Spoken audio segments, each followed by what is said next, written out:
The committee's core mandate is to facilitate a smooth transition from the current administration to the incoming one, as well as coordinate the briefing of President-elect by relevant public officers ahead of the swearing-in. In his very fast speech after the general election, President Uhuru Kenyatta reiterated that he respects democracy and will therefore ensure that the transfer of power is done smoothly. And in keeping to the pledge that I made to uphold the rule of law when I took the oath of office, I commit to executing the orders of this court to the letter. The process of handing over is in progress through the Assumption of Office Committee, which actually has already begun its work as of August 10th, 2022.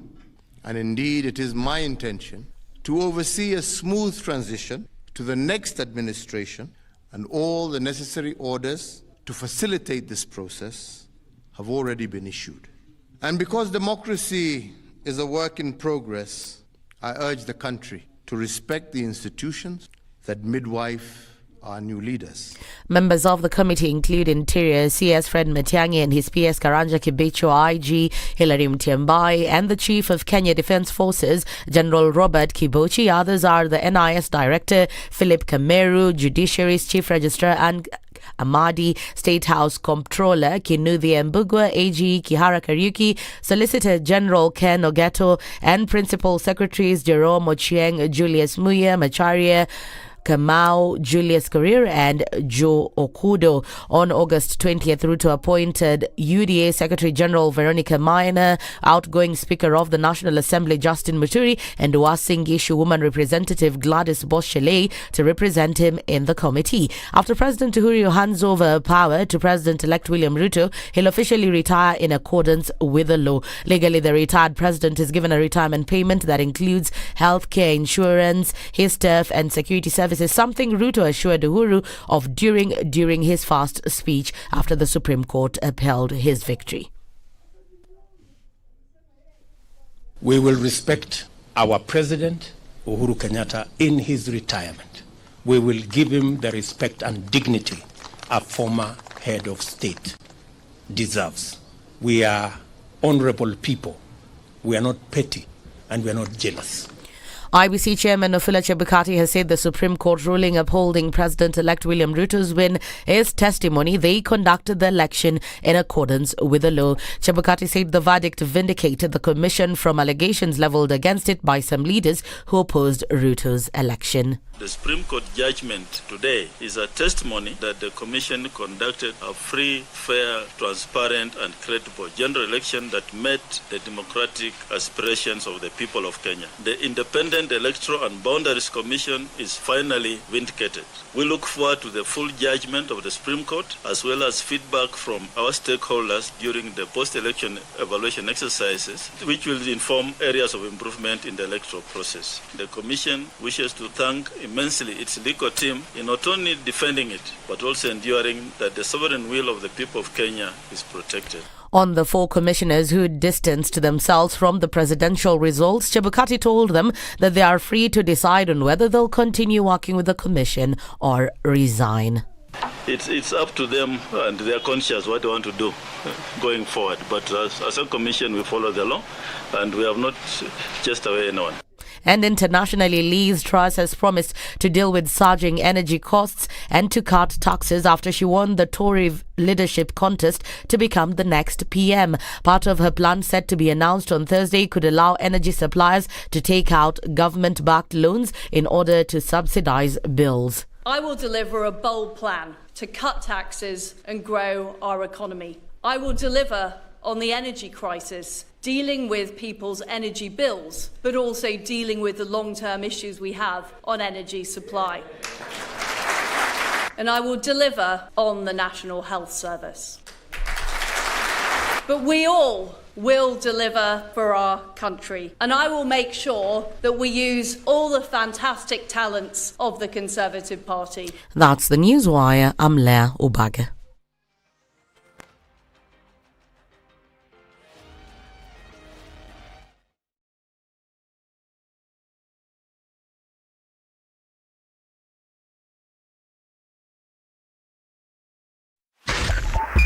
SpiceFM. Nyeri.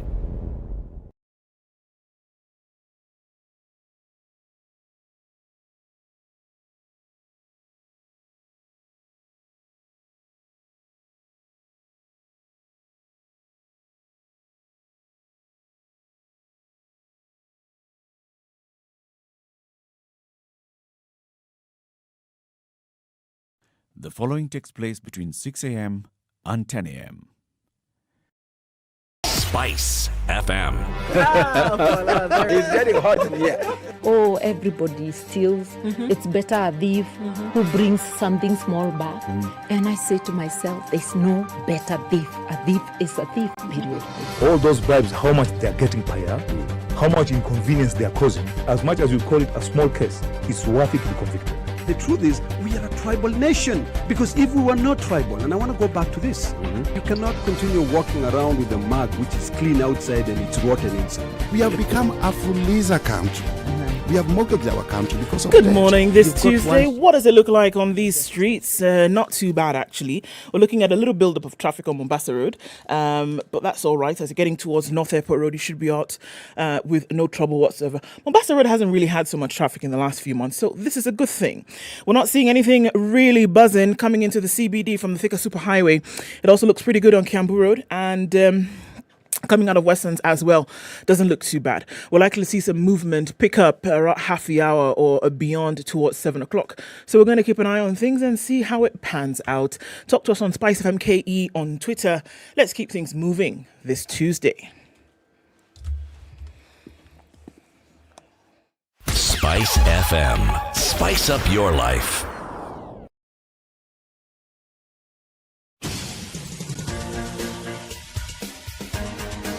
This is The Situation Room, the home of hard-hitting political commentary and penetrating insights about the state of the nation. This is a talk radio experience like no other. The Situation Room, a place for hard truths, debates, and elevated conversations. The Situation Room, witty, political, engaging, deep, controversial. In the room, we have C.T. Muga, researcher, academic, seasoned political observer, a fountain of wisdom in these politically uncertain times. Ndu Oko, Nigerian by birth, Kenyan by choice, communications expert, Pan-Africanist, a truth seeker and believer in people power, and Eric Latif, agent provocateur, the man in the chair, seasoned journalist, news hound, a man who believes in punching up, not down. This is The Situation Room. Is the only 8 way minutes after 6. 8 after 6. On the 6th of the 9th month, 2022. Good morning and welcome to Kenya's biggest conversation, The Situation Room. How you doing, Ndu? Mimi doing well. Uko sawa? Yes. Uko fresh barida. What on earth is fresh barida? Thank you very much, CT, for asking that question. Are you What fresh is that? barida? I've heard it before. I just Is don't it a know song? what it is. No. What is it? It is the new version of Bam Bam. Bam Bam is 1940s. No, Eric missed it by 2 decades. I was going to 1920s. say, he's added some 20 decades. years to you. Yeah. Now this one is the 2022 version. So when you're saying, so like, you're, okay, I get it. Niko fresh barida. Okay. So you say, uko freshi lakini, then you said, niko freshi barida. Kabisa. He said barida, not baridi. Not baridi, barida. Yes, Right. So what's a barida? Who knows, man? Okay. Sour. Who knows? You ask too many questions. Hey man, it's the profession. This is what, when I was with Professor Isaiah, he used to say, your job is to get the information. Well, I mean, if I ask questions, I'm just doing what I was told. Yeah. Okay. Lakini wewe? Kwanza tusalimie huyu mzee. Sawa basi. Ndugu. Kaka hujambo? Salama kabisa. Habari za leo? Mimi sina neno. Hofu kwako? Hata mimi sina hofu. Wewe kama uko na hofu ni shauri yako. Shauri yangu Kaa nayo. Nijipange Hiyo hofu yote kaa nayo. Unataka hofu ama pofu? Hapana. Pofu baba, labda jioni. Yes. Sawa. Watu baada ya kazi. Ikiwa tunye kikao ndio. EABL have actually launched that campaign of it's no longer baada ya kazi. It is wakati wowote. Yes. Anytime. It was being done anyway. So let's own the narrative. Unaweza pelekana nayo na chakula mankuli ya mchana namna hii pia. Okay. Yes. Na wewe? Mimi niko salama kabisa. Okay. Namshukuru Mwenyezi Mungu. Amina. Nimepata kuiona siku mpya. Siku mpya ambayo when we say Amina as in amen. And then there's the name Amina. Is there a similarity between Amina and Amina? Yes. Interestingly enough, Amina in the Arabic language means what will be. Yes. The thing that will be. That is amen. Which actually is amen. That let it... may it be so. May it be so. So when someone is called Amina, that's what basically they manifestation. Okay, may it be so. Voila. So answer City's question now. Are you saying the same thing? Yes. Does it mean the same thing? Yes, it does. More or less. So. Okay. So, yesterday the Supremes did the Supreme thing. Okay. And they upheld the... What? No, I just had a fleeting thought. Please carry on. They upheld the declaration by the IEBC that announced William Ruto as the winner of the 9th August presidential election. So now, next week on Tuesday, before 2 p.m., the man we know he will not be affirming, he will be swearing, because we've seen him do it twice before. He will be swearing oath of office, taking over as the 5th president of the Republic of Kenya. Now, the judges of the Supreme Court said a number of things yesterday with regards to the petition that was filed before them, the conduct of the parties, and everything else. And they said, we're going to give you more details in the detailed judgment that we will deliver in a couple of days' time. But very many things that they said. They've said we have got to see some reforms in the IEBC. We've got to look at how council behave when they're presenting the evidence before court and all that. What does this mean for future elections? Also, just looking at the country and the way voting happened, election results were declared, peace. The aggrieved parties said we are going to pursue constitutional and legal means, peace. We have filed a petition in court on time, peace. Supreme Court sat, Supreme Court deliberated, Supreme Court delivered judgment, peace. Moving on, peace. What does this mean? Big messages that we are actually sending as Kenyans to everybody in the world, including in the UK, who have their own new leadership. Anyway, we'll be joined by two people who will be with us. One of them is the senior counsel, Abdikadir Mohammed. He was in the legal team representing the IEBC and the just concluded petition.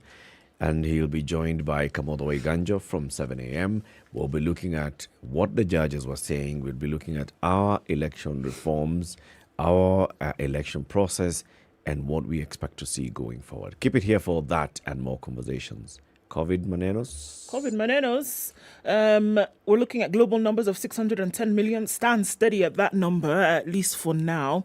We're still seeing a dwindling number of cases around the world. Let's look quickly at what's going on in Kenya before we take a jump out towards the southeast. 2 people have tested positive from a sample size of 688 in the last 24 hours. Positivity rate then rose. Look, it's interesting because yesterday at 0.1 and it has gone to 0.3. And we've got one more person who's tested positive for COVID in the last 24 hours. Numbers are still very low and nobody's really worried in terms of looking at high numbers of COVID, at least not for now. Now, there are 2 interesting stories that are coming out of China. In the hours before the southern city of Chengdu entered a coronavirus lockdown, people were going out to stock up on fresh food, but the entire city had the same idea. that they knew they were going to be locked down. Everybody was trying to rummage about to try and get food. The longer a lockdown goes, the more problems emerge, and the harder it is to tolerate it. The government had not given a timeline for reopening. Problems have appeared. Residents have complained about long delays in food delivery. There's a COVID testing system. They say, remember that these populations that have been locked down will have daily COVID testing. So this is every day, right? And citizens are in line for hours. You imagine half the population of Kenya being vaccinated in a couple of areas around one city every day. 21 million people being tested every day in the same area. So you can imagine, we're just coming off of monsoon season in China, so it is hot. People can only be out for a certain period of time, but the government has said absolutely not. We are testing everybody every day until further notice. And this is the yet another city that has been locked down. 60 million people around China are facing partial or full lockdown, from Chengdu to the southern economic powerhouse of Shenzhen, and very close to Russia. So it's a percolating situation. Folks are saying, look, they're tired of this thing. The government said our policy is what? Zero COVID. At the same time, they've improved an inhaled COVID vaccine, so kind of like what you would have in an inhaler for asthma.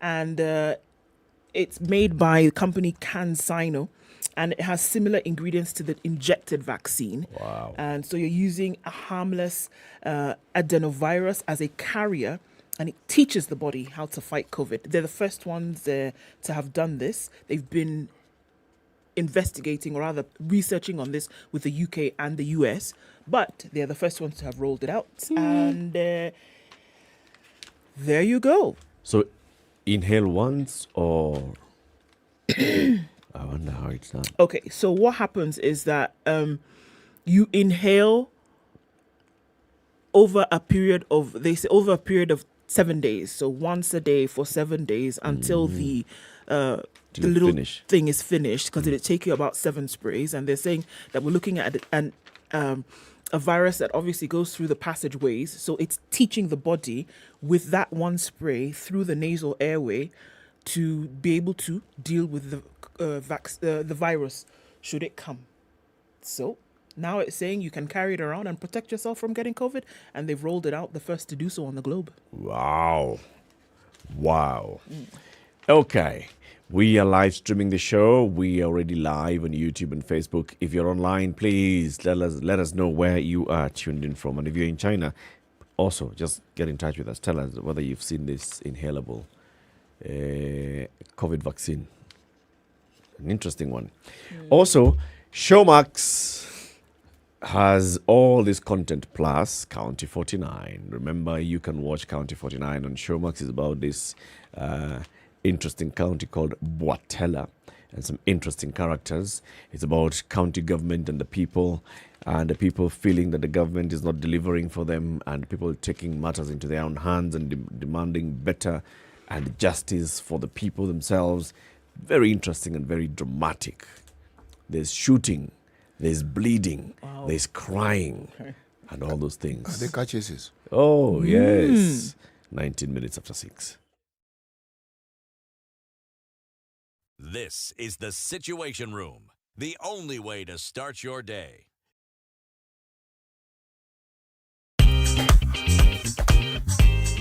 Digger Classifieds is an all-in-one platform to find jobs, buy and sell motor vehicles or properties, to pay tributes to the special people in your life. www.digger.co.ke, the one address in Kenya that everyone loves to visit. Digger Classifieds.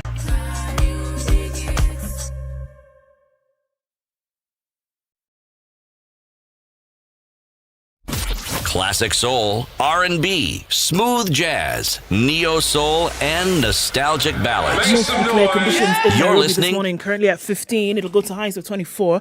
We'll see highs of 23 in a mostly cloudy Nakuru at 13, and it's 13 and cloudy in Nyeri, highs of 22, and we'll see highs of 22 as well in a mostly cloudy Eldoret. It's raining at 22 in Mombasa, highs of 28, and we'll see highs of 28 as well in a rainy Malindi at 23. It's 18 and cloudy in Kisumu. We'll see highs of 28 and 27 will be the high in a partly cloudy Kakamega, currently at 15. It's 20 and cloudy out in Kampala, highs of 27, and we'll see highs of 29 in a mostly cloudy Dar es Salaam at 21. It's 10 degrees and partly cloudy in Johannesburg, highs of 26, and we'll see highs of 30 in a rainy Lagos this morning at 24. 22 and mostly clear in Kinshasa, highs of 33 and lows of 22. It's sunny in Beijing at 27. Highs of 30 and lows of 13. And we're looking at cloudy conditions in Paris, where it's 16, going to highs of 28. 21 will be the high in a mostly cloudy London at 17. Chance of thunderstorms through Tuesday. It's raining Monday night in New York. Coming into Tuesday, we'll see highs of 27 and lows of 23.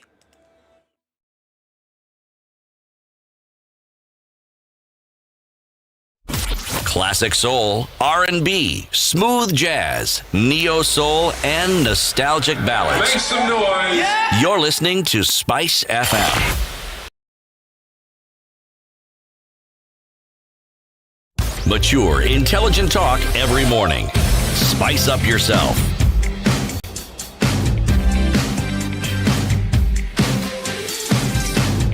$22 after 6. Everybody's online. David 94 says, good morning. A very good morning to you too. Edwin the First, good morning. Not quite sure what somok means, but okay.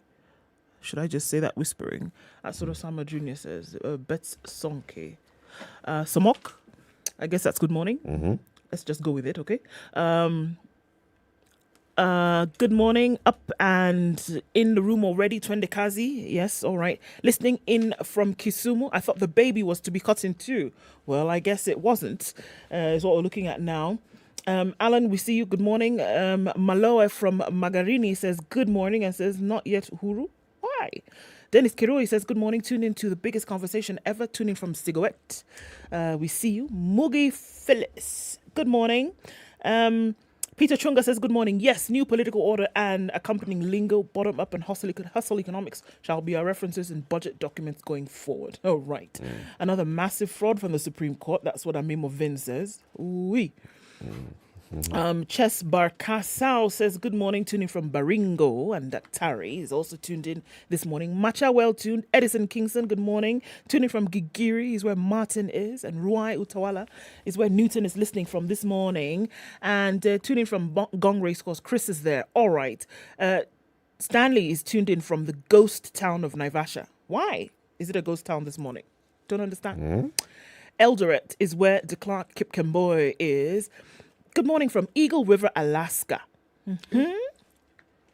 Cold, even That's in the summer. a bit far from here, isn't it? Yeah. Eagle River, Alaska. All righty. Angela says, good morning to Ms. Zadiki. What is that? Sadiki. She says, it's spelled with a Z. No. She's put a Z, so that's why I said Zadiki. Okay. Idewa Francis is tuning from Mombasa, as well as Robert Toboko. And Amos Freeman says, Kimilili well tuned. Congrats to His Excellency William Samoei Ruto for winning the election. President Uhuru could have said a word or two to show love. That's what James Kiplimo says. Hala, all the way from Ruai. Martin also there. Victor's tuning from Nandi. We see all of you. Thanks for joining us. Good morning. Good morning, Ingi.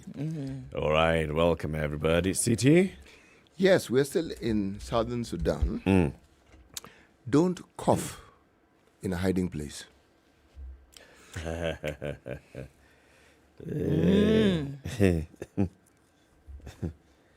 Don't cough in a hiding place. Okay. I get it. You get it? Yeah. Okay. Ndu has get it. Ndu has get it. The Sudanese are very direct proverbs. I'm wondering, what's the deeper meaning? Don't cough in a hiding place. Yeah. Duh. Right? Okay. www.standardmedia.co.ke. Don't cough in hiding, please. Yeah, got it. If you buy the paper today from your nearest vendor, nearest supplier of the paper, please go to page 25. You will see a QR code, standard QR code, and you stand a very good chance of winning some goodies from the Standard Group. This would include things like shopping voucher, cash vouchers, or other branded merchandise. All these from the Standard, acknowledging and appreciating loyal readers. That's the standardmedia.co.ke, and a copy of the Standard, which goes for how much? Only Kenya shilling 60, Tanzania shilling 1,700, Uganda shilling 2,700. What's on the front pages of the papers? Mr. President is what is on the front page of the Standard. On the day his victory was affirmed by the highest court in the land, President-elect William Ruto set out to heal a divided nation, reaching out to his chief opponent Raila Odinga and retiring President Kenyatta, who last night promised a smooth transition from a chicken seller to the hallowed precincts of State House. It did not come easy. Beyond the rhetoric, however, the hard part begins, and it's carried from page 2 through 15. And we'll look into the details of that in a bit. Also, getting quite some column inches as well in the Nation. William S. Ruto, the fifth president and incoming commander-in-chief of the Kenya Defence Forces. In a biting summary judgment, the Supreme Court dismisses Raila Odinga's petition and clears the way for William Samoei Ruto's swearing in as president in 7 days. Chief Justice Martha Koma's terse rebuke of Odinga's lawyers and confirmation of Ruto's victory completes what might seem a natural progression for the peasant child of Sugoi, but might also be significant that he becomes only the second deputy president in Kenya to rise to the top seat. The first was his mentor Daniel Arap Moi, who ascended to the presidency without contest in 1978 following the death in office of Jomo Kenyatta. Right. The Star, do you have a copy? My person has personed. No, my person wasn't there by the time I was coming to work. So sorry, but I have East African. You told us about the headline yesterday, so it's the same one. So I can tell you again. Okay, it's the same one for the week. Same as yesterday. Wow. That's the thing about a weekly edition. It's the same thing for the whole week. Until, you know. So even as tomorrow, it'll be the same thing. Same headline. Thursday, same thing. So, you know. You don't even have to buy it again on Tuesday. No. Okay.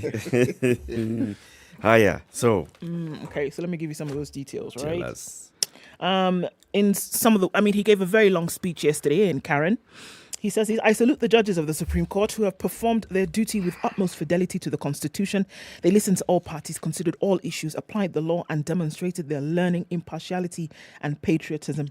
I extend a hand of brotherhood to all my competitors and to all their supporters. We are not enemies. We are Kenyans. Let us unite to make Kenya a nation everyone shall be proud to call home. I think this is one of the most important things that he said yesterday. And, there was quite a lot of hope that he will put some meaning behind these words and not just say them for the sake of, something nice to say on the lawns.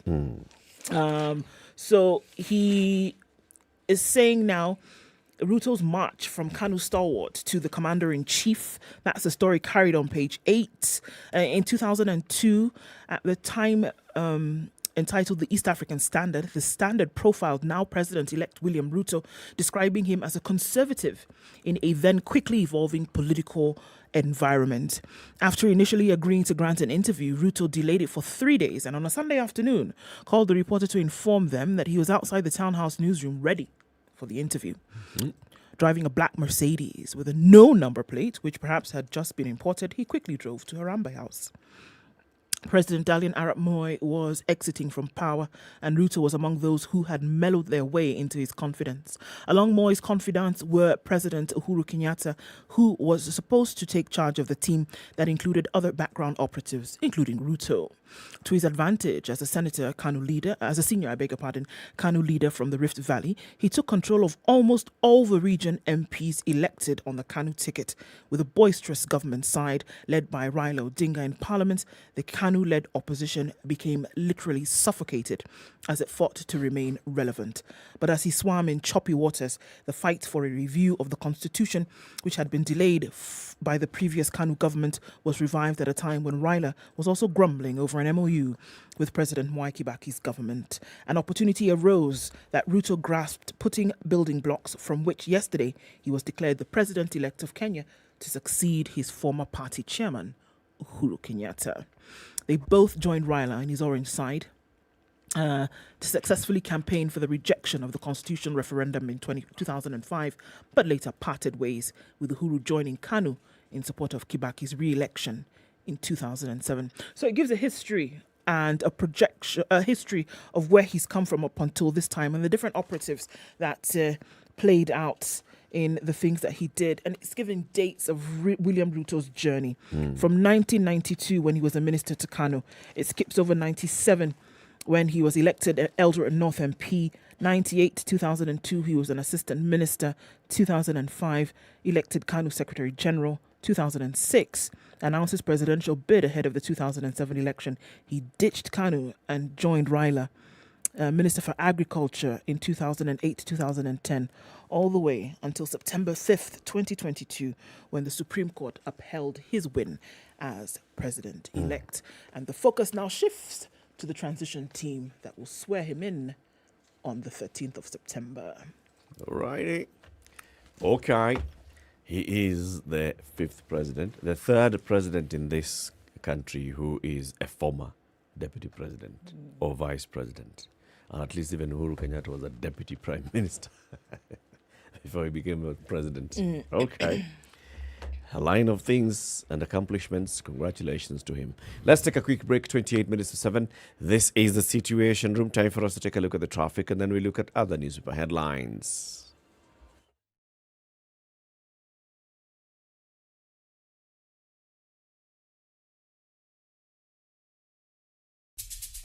When you think about education hubs, Japan has long been at the list of preferred destinations to provide world-class programs. The Study in Japan Global Network Project and Ministry of Education, Culture, Sports, Science and Technology in Japan are hosting an online event for students and professionals looking to further their education and join master's and PhD programs in social sciences such as internal public policy and conflict studies, economics and management, and sciences such as information technology, environmental sciences, biomedical science, agriculture, engineering, and veterinary medicine. Join the Study in Japan online fair for Sub-Saharan Africa 2022 on the 30th of September and on the 1st of October by registering on 2022.studyinjapan-africa-portal.com. Don't miss out.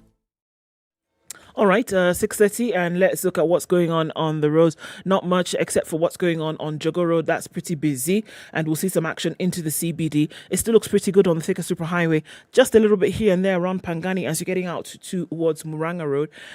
But you'll come off Kiambu Road without too much of an issue, at least not for now. And it looks good coming off Limuru Road in from Muthaiga. Coming out of Westlands, James Gishuru is still looking pretty good at this point.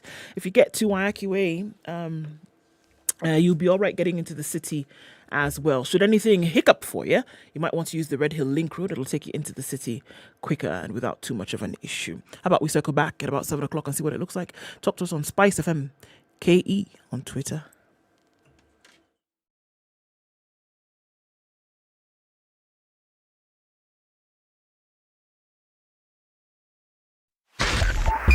.5 Spice FM Kisumu.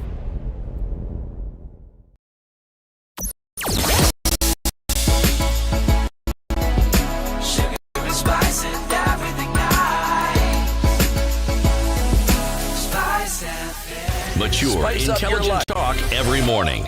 Spice up yourself.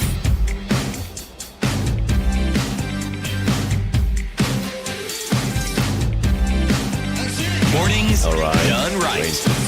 94.4 Spice FM. Nairobi. What are you looking at so intently? I am actually looking at something interesting that's happening in Tanzania. They are in the process of undergoing a census. Counting now. Hey, Connie, how many days is this census? No, they've extended it. They realized that when we got to... it began on August 23rd. And they had to extend it by a few more days because September the 4th, which is now history. So just 2 days ago. Yeah, 2 days ago they finished it. Okay. But the reason is because they hadn't reached everyone. And they felt that it was important for purposes of planning and for purpose of planning for development, they needed to have everybody counted. Once. Yes. Because in the previous census, there are those who... Hey, good. It's important. It is. Yes.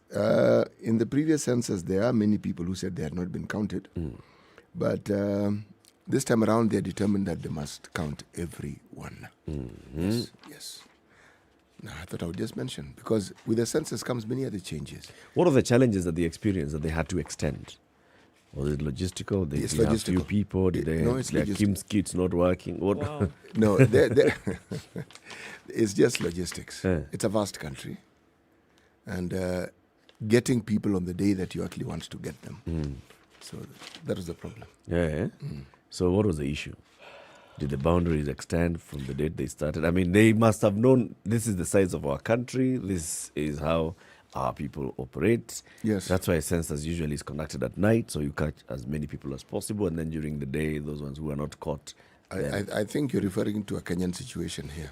Yes. It's a good reference point. It's like a blueprint. Even on those days when Jesus was born, the counting was happening. Yes, and also, and Jesus was also born at night. Yes. So now... No, the thing is, it was more logistics than anything else. It's simply deciding that we really want to capture everyone. And it looks like by this time, we've captured only... Look, on the 23rd of August, all right, they had realized that only 93.2 had been captured. See, you assume that by a certain date, you'll have captured everyone, isn't it? So... this article doesn't indicate what they thought was a minimal, should we say a reasonable percentage. Whether it was 97%, 98% of the people. But 93 they felt was inadequate. So they extended it by a few more days to ensure that everybody got counted. At least everybody's details were captured. Okay. Going on. And by the way, you asked about a schedule. Some of the complaints that was released by citizens of that particular country was that they had not received a schedule, so they did not know when to wait for these people. Wait. Huh? They were not, and if the schedule was there, they were not told. Nice. It's okay. Hey, okay. So they wanted like a proper timetable, like a bus. Saa mbili asubuhi. Yes, and next. And some citizens refused to be counted. Hey. Yeah, the enumerator guys said, "Me, I don't want to be counted." So now you say, "Don't count me." Then. You know, that tells you what? It tells you about some of these things that we take for granted, the information before. Yes. Right? And we even talked about this in Kenya. By the time we were getting to the census date, the enumerators were being seen by children, and children knew who they were. Yes, because we had the information. The information had been passed on very well. Very effectively. Kids knew this is the person for counting. Yes, they knew. That person has come. And Tanzania, they don't know the schedule. They don't even know the importance of counting. There's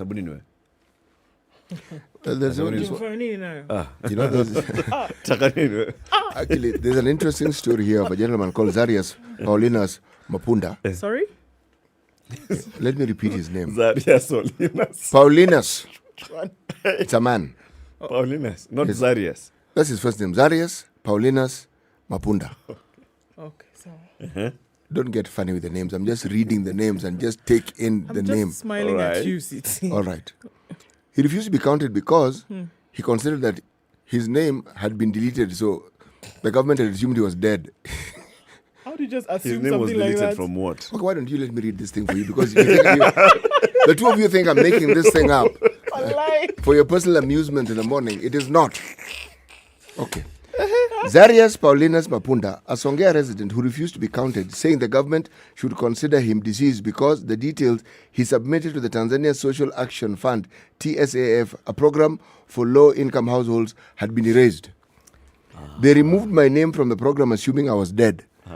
I have told them not to approach me for the census or come to register me for anything. They consider me dead, he said. If you're not giving me my love sitter when I'm alive, why are you coming to count me? Why are you counting me? So it's the love sitter program. It's a love sitter program.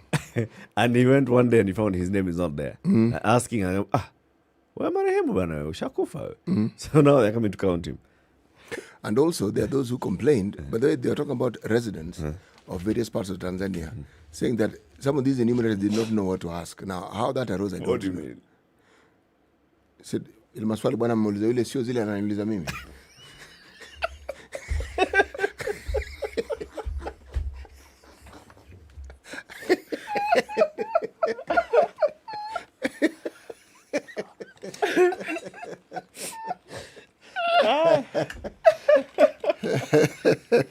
So,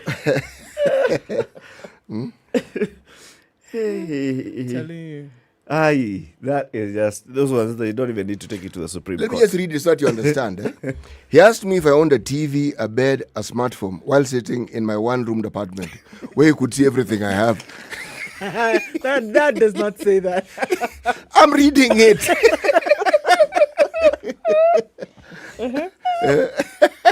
Okay. Let's look at something else. I'm reading it. Wow. But they should know those are the questions they are asked. I mean, in Nairobi, people would complain. Someone is asking me, uko na ng'ombe? And you're on the 4th floor of an apartment. You're asking, how many are you in this house? Do you have cows? But in Kenya, when someone asks you that question, the assumption is that you have a rural home. Somewhere where you probably have a cow. Yes. There's that assumption. Could be the same thing here. Yes. Yeah, maybe you live in this is just one of your many homes. Actually, what this points to is more than anything else, the need to educate your population ahead of a census and to make it a thorough exercise. Yes. Repeat yourself until they can almost sing what it is that you're saying. Do not underestimate the power of communication. No. In any program. Any program. Start with the communication, you end well. You don't start with communication. What? Yeah. Anyway, so which one do I do? Let me do this one now that we are talking regional. In Somalia, the UN is warning that they're getting to a point where they are facing famine. Okay?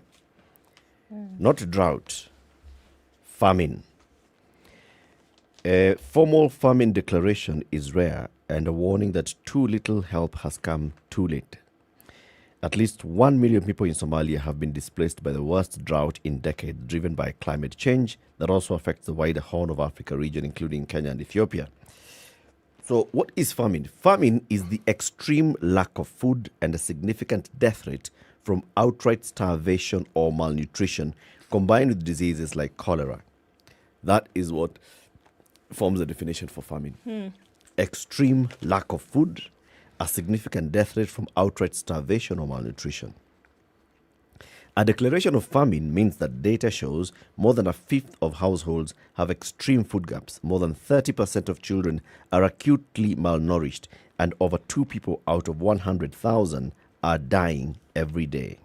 Now, the United Nations says famine is at the door in Somalia, with concrete indications that famine will occur later this year in the Southern Bay region. This falls just short of a formal famine declaration in Somalia, as thousands are dying in a historic drought made worse by the effects of the war in Ukraine. Basically, the UN has said there is famine in Somalia. People are dying. UN humanitarian chief Martin Griffiths told reporters that he was shocked to my core these past few days on a visit to Somalia, in which he witnessed starving babies who were too weak to cry. Russia's invasion of Ukraine has been described as a disaster for Somalia, which has suffered from a shortage of humanitarian aid because international donors are focusing on Europe. Somalia also sourced at least 90% of its wheat from Russia and Ukraine before the war and has been hit hard by scarcity and a sharp rise in food prices. Ukraine has occupied the narrative. Hungry families in Somalia have been staggering for days or weeks on foot through parched terrain in search of assistance. Many buried family members along the way. Even when they reach camps outside urban areas, they find little or no help. At a camp outside the capital, Mogadishu, Fadumo Abdi Aliyo showed the Associated Press the graves of her two small sons next to the makeshift home. Disease had overwhelmed their weakened bodies. One was 4, the other was 8 months old. I wanted to die before them so that they could bury me, Aliyo said. Another resident of the camp of 1,800, Sami Adan Mohammed, said the last meal that she and her 8 children had was rice a day earlier. To date, they had only taken tea. So there's a serious issue unfolding in Somalia. And according even to the Associated Press, they even have a graphic map of the areas that are facing stress, crisis, emergency, and famine. The entire country of Somalia is, if not stressed, it's under emergency or famine conditions. You know, this issue is actually expanding across the globe. It is not just happening in Africa. If you look at the list, whether it's World Food Program or Oxfam, the list of, one, they start off with people who are actually going hungry every night. Across the globe is around 828 million people. Now, there are 45 million people who are either starving or 45 million who are on the brink of starvation. Now, it's a long list. Now, it's strange, though, because there was drought in many parts of the world, but in some countries, it isn't drought that is their problem. No. It's the other extreme, flooding. It has the same effect. Because if you had food in your farm, and let's say you have a flood, that's the end of that story. Now, humanitarian aid is being called for from what the World Food Program refers to an unprecedented crisis. Meaning, before you could sort of like spotlight on a few countries, and mostly it was on this delightful continent of ours, whether it's Sierra Leone, parts of this country, parts of the other. Why don't you even look at our own country? When we last spoke, we were talking about over 4 million people who are at the brink of what we're referring to here. Okay? Starvation. Now, has that number gone down? The answer is no, it hasn't gone down. Okay? So, what is it that needs to be done? It's a critical time, really. It is. Countries that you wouldn't think would have problems of this nature in the West are having problems. So, I mean, I think the conversation needs to happen intra-Africa with the African Union. Yes. Right? Because for a long time, like we're seeing even in this story, countries such as Somalia would depend on aid coming from Europe for food. Now, that aid is not coming. What's the African Union doing? Are there countries in Africa that can actually donate food that can go to save people in Somalia? Because you're talking about people who are out of that, they're at death's door. You have children, you are just watching your children too weak to even walk, too weak to cry. They are dying. We are at that point again in life. And this is my problem, that it didn't take a minute to get to that point. That the signs have been seen all along. That famine doesn't just rock up on you one Tuesday morning, that it has been, and before it gets to a famine situation, there have been other things that have happened. There's been drought. There's been, other things that take place in this cycle before you now say you're at full-blown famine. Now, it is clear that there have to be measures put in place right now to feed those who are falling by the wayside. That's clear. But in terms of them mid-term to long-term to permanency in terms of measures, those need to be looked at critically, because it is not the last famine that you will ever see. It is not the last time that you will see delayed or shortened rains or no rains at all. They will happen. So now, as you feed people, because it's as an intervention, it needs to happen. But as that is happening for, however long you're going to do it, they normally say 6 months is when you're going to need to feed people as an immediate intervention. what are the midterm measures you're putting in place? What are the long-term measures? Can there finally be policies? We're looking at the Horn of Africa because, it's not just Somalia that's affected. Yep. Ethiopia, parts Even of Kenya, South Sudan, Sudan itself. Those are the areas that we're looking at. So what can be done?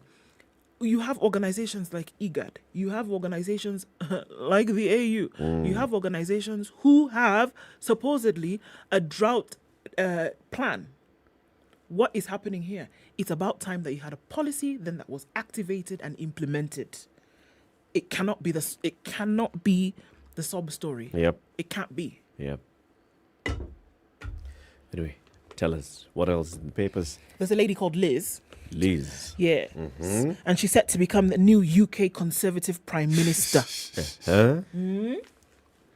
It's reported by the Associated Press yet again, and she's done one thing that maybe is interesting. She's made some promises. Britain's Conservative Party announced yesterday that Liz Truss, currently the country's Foreign Secretary, has been elected as the party's new leader and thus the UK's new Prime Minister. She's 47 just, and she beat former Treasury Chief Rishi Sunak after a leadership contest in which only about 170,000 due-paying members of the party were allowed to vote. She received 81,326 of those votes, while Sunak received 60,399. Queen Elizabeth II is scheduled to formally appoint Truss as Britain's Prime Minister today. So she's made some promises. She said she will reverse the recent rise in national insurance, which came into effect in April, and hold an emergency budget. So let's get this thing moving. She's pledged not to bring in any new taxes and scrap a planned rise in corporate tax set to increase from 19 to 25% in 2023. She says she will suspend what is known as the Green Levy, part of your energy bill that pays for social and green projects. She says she will pay for the cuts by spreading the UK's COVID debt over a longer period. She promises to change taxes to make it easier for people to stay at home to care for their children or elderly relatives. She wants to create new low tax and low regulation zones across the country to create hubs for innovation and enterprise. She says she will not cut public spending unless there is a way to do so that won't lead to future problems. She says she would bring the target of spending 2.5% of the GDP on defense forward to 2026 and introduce a new target of 3% by 2030. Inflation at 13% as we speak in the UK, so she's got a tall order in front of her in terms of what she wants to do. She's not a newbie to the scene, so she knows what's going on, obviously, as Foreign Secretary. But many would agree, or many would argue, that the Prime Minister position is a different walk in the park. Where she's taking over at a very tough time. Huh? Indeed, where the UK is many say it's getting to its knees. So it will be interesting to see what she does with this. So there's all this issue of the energy. So inflation, of course, also being driven by rising energy prices. And she says, I'll deliver on the energy crisis, dealing with people's energy bills, but also dealing with the long-term issues that we have on energy supply. What does that mean? See what she was, Eric, even usually. So she's going to... What she has said. Yeah? She has said. By December, 33% drop in power bills. Even December. No. You know this guy's problem? He thinks that lady is in Kenya. No. This is Kenya. And this is the UK. That's the UK. Right. Okay, when they said 33%. That was Kenya. But we got 15. At least. There's something, though, that I must ask her. These processes that these political parties in this parliamentary system type governments and how it is they choose their leaders. Yes. The unfortunate thing, I'm speaking as a Kenyan here, Got it. about this, these guys don't just look at your life. They look at the life of your wife. You're everybody. You're everything. How you treat your dog. The works, that is if you have a dog. Okay?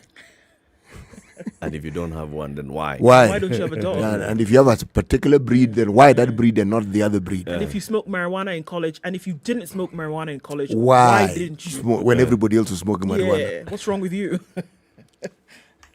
I would like to understand what it is that the Conservative Party actually looks at before they determine who it is who's going to be their leader. Yes. Well, we know what they have done to remove their outgoing leader. It is just because of those issues. Oh, you had told people to stay indoors. You had cancelled Christmas. Cancelled Christmas. And you had Christmas. And then you walked out of your office and you found people partying. And instead of rebuking them, you took a glass and you joined them.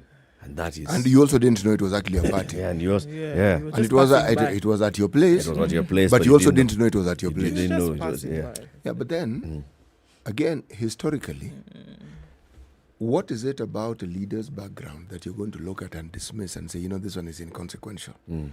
Because if you look at Boris Johnson's history, fairly checkered. You could say that. Yes, exactly. But he rose up and ended up being the prime minister. Yep. Okay. The thing that I consider positive is this.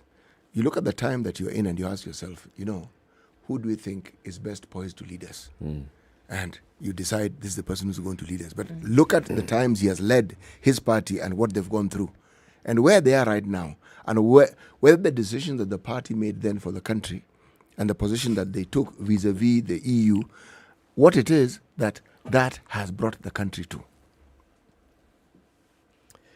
Well, I think sometimes just too much politics, right? So they forget on one day you will use this lens of looking at your personal beliefs and blah, blah, blah, because we want to bring you down. And when we want to hoist you up, excuse me, we ignore it. You know why I bring this up? I look at the finger pointing that the West is often accused of with regards to leaders on our continent. Yeah. That's really what I'm trying to say, because I'm looking at how we go about choosing our leaders. We choose them the way we choose them. Yeah. We decide the way we decide. If we have problems, those are our problems. Those are our issues. Yes. But it isn't quite seen with those same lenses. It's like we are not really, we are like that errant child who hasn't quite grown up. And then needs to be guided and needs to be told exactly how it is they need to go about their business, when we know full well how to go about our business. Another interesting bit, though, is what is the population of the UK? Population of the UK in 2022 minus the rest of Europe. The United Kingdom is about 67 million people. Okay? Do you know how many people have chosen this Liz Truss as their new leader? 82,000. 81,326. Yeah. Okay? And the entire election, the voting population was 170,000, because these are the dues-paying members of the Conservative Party. Yeah. And you see, the thing is, this is where you take representation to the tip of the definition. To its end. I'm telling you, because what you're saying here is that those who are paying their dues and represent certain boroughs in the UK, that basically what they're saying is that this decision that they have made is representative of the people of everybody else that they have stood for. So if me, representing Kent, I have voted, it is the people of Kent that have spoken. But you're representing Kent because you're due paying. Yes, now. Yes. Can you imagine? Yes, now. Now, if you want to represent Kent and you're required to pay dues, you pay dues. The fact that this party has only 170,000 due-paying members should be a point for disqualification. Why? Thinking like a Kenyan. 170,000 people. And you want to lead 67 million. Do you remember where we started this conversation? You want to lead 67 million people. UK. Mko na wanachama wangapi? 170,000. All right, Eric, why don't we take this thing to its logical conclusion? These guys don't even have a written constitution. Yeah, so if you want to start somewhere. If you want us to have that discussion, let's start there. So how are they deciding these things that they don't even have a constitution? Representation. Kuna representation hapo. Representation. Kuna.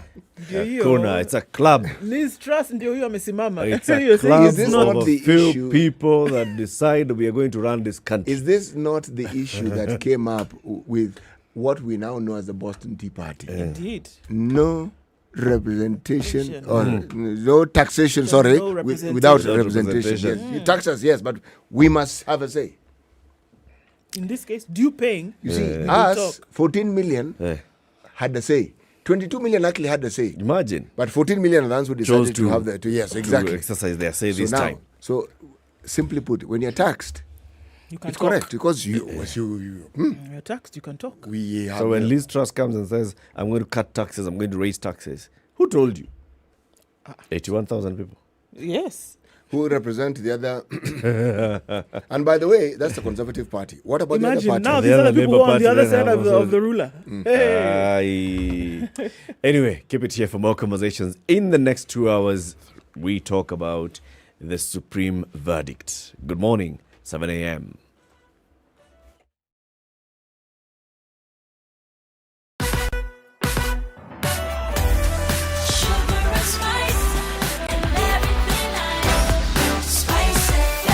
Spice up your life.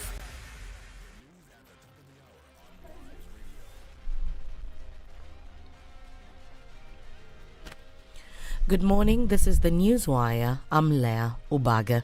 The Supreme Court, while announcing the unanimous ruling through Chief Justice Martha Koome, made memorable but rebuking remarks that criticized some petitioners due to the evidence they presented.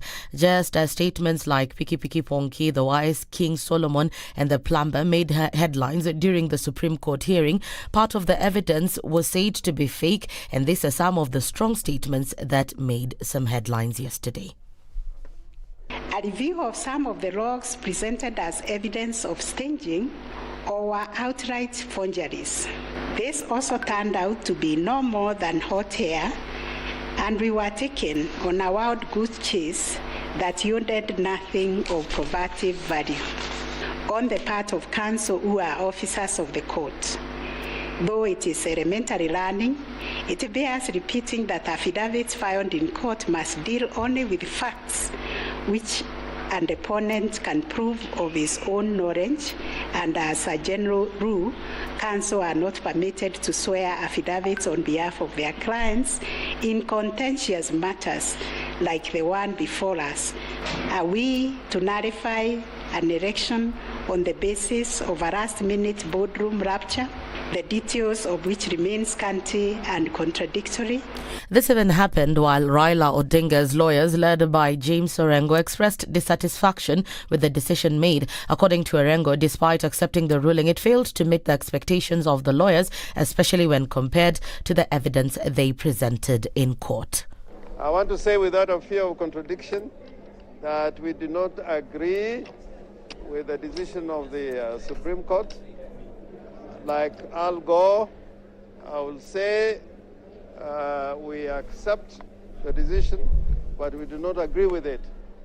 And I'm saying this as a seasoned practitioner that courts sometimes make mistakes which have to be corrected over time. Courts make political decisions. A similar statement was made by lawyer Philip Murgor, who claimed that it would be impossible to lose on all 8 issues. According to Murgor, there are several other issues that were neglected, including that of Venezuelan Jose Camargo accessing the server. In more than several of those cases, we had overwhelming evidence. As my senior counsel, Mr. Orengo, says, the servers were not opened. The involvement of the Venezuelans for a full month before, half a month before the elections and up to the 16th of August was not explained. No, it wasn't even offered. We perhaps are a little distressed on the over-reliance of a registrar's report that has no input from us. That report was completely silent on the failure to open the servers. The servers, we repeat, the servers have all the answers. The exact role, we provided evidence that the Venezuelans were downloading documents, creating documents, and generating documents. None of that was touched. But as my colleague says, we hope they'll address all this in the final judgment. Meanwhile, Kenyans across the country have continued to express their views on the Supreme Court's decision to uphold President-elect William Ruto's win in the August elections. Some of them who spoke to our newsroom from Kisumu County expressed dissatisfaction with the decision of the court. Kila wakati tunaibiwa. Mimi kuanzia saa hii sitawahi piga kura. We are unhappy. We are so sad. But what is making me to be so happei ya unga ni moja. Ukienda Sugoi kama ni 100, hapa Kisumu pia ni 100. Hata nipige ili nione uzuri wa kura sioni. Na sijawahi ona tangu nianze kupiga kura. Si kwamba we have to submit for the authority ambayo imechaguliwa. Kama tupewa Ruto, basi Ruto tuongoze na tukuwe na amani na tufanye kazi pamoja. In other areas, including the coast, Mount Kenya, as well as the western region, this is what Kenyans also had to say. Sasa ametupatia motisha ya kwamba hata next round 2027 mimi nitasimama bunge katika West Pokot, sababu hiyo mama ametupatia morale jabu sana kwa Kenya mzima. Na mimi naomba Ruto saa hii, kama mimi Jane Longronyang sikufaulu kwa chochote katika kaunti ya West Pokot, anipee kiketi kubwa huko. That's the Newswire. I'm Leah Ubaga.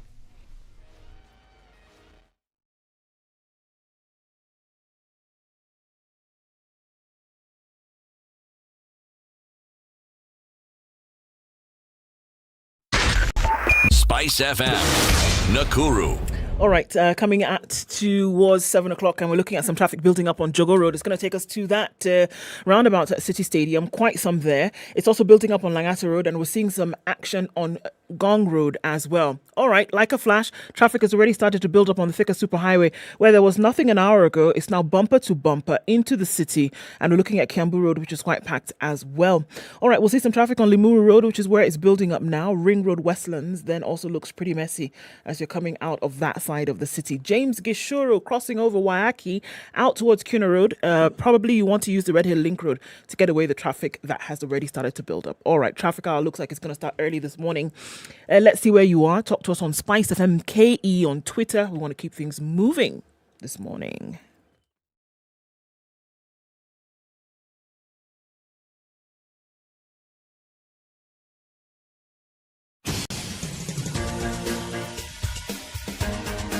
This is the Situation Room, the home of hard-hitting political commentary and penetrating insights about the state of the nation. This is a talk radio experience like no other. The Situation Room, a place for hard truths, debates, and elevated conversations. The Situation Room, witty, political, engaging, deep, controversial. In the room, we have C.T. Muga, researcher, academic, seasoned political observer, a fountain of wisdom in these politically uncertain times. Ndu Oko, Nigerian by birth, Kenyan by choice, communications expert, Pan-Africanist, a truth seeker and believer in people power, and Eric Latif, agent provocateur, the man in the chair, seasoned journalist, news hound, a man who believes in punching up. It's 7 not minutes down. after 7 on the 6th This day is of the September Situation Room. 2022. Welcome to the second hour of Kenya's biggest conversation,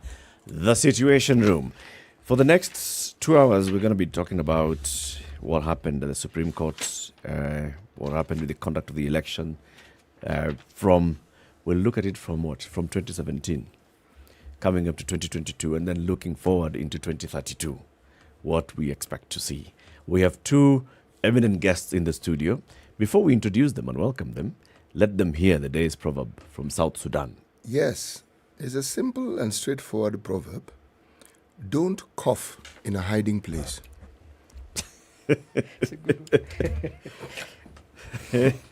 Don't cough in a hiding place. Unless. There will be consequences. You'll definitely find out what the consequences would be. Hey.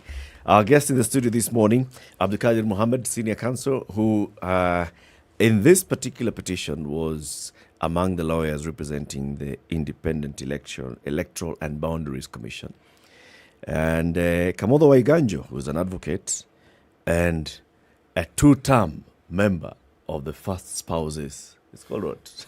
No, it is not First Spouses. It is called First Ladies. I was very careful to actually use the word spouses. The chairman of the First Ladies Club. Gentlemen, welcome to Kenya's biggest conversation. It's good to have you on the show. When you hear that proverb, let me start with you, Abdulkadir. Don't cough in a hiding place. What do you think the South Sudanese are saying? we have a similar, not necessarily similar, but among the Somalis they say, if you steal a drum,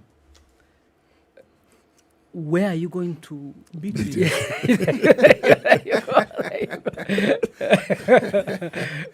So the Africans have very good sayings.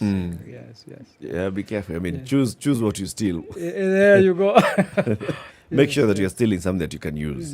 Kamodo, what do you think? Well, I suppose one is to the richness of our language, but also that be careful when you steal, because in terms of usability of what it is that you're stealing, now relating more to the Somali proverb, the usability is reduced by the nature of the item that you have stolen. And I think in relation to, if you want to reflect in terms of this election, I think, there were numerous allegations made in the election petition, but clearly not supported by evidence. And in a sense, one can say, if you're going to allege, then you better be willing and able to prove. Yeah. Be ready to play. To play the drum at a public place.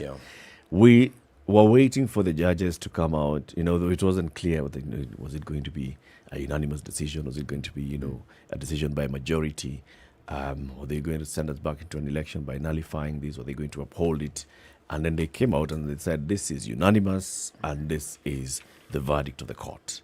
And when the Chief Justice was reading through the issues one after the other, you then got a sense of where this was heading, just from the first one. The first issue was technology. Did IEBC actually deploy technology that was had integrity, verifiability, security, transparency, and the issue that were then brought before the court, and they were saying, well, we looked at this, we looked at the evidence of the petitioners, we looked at what the respondents were saying, we disagree.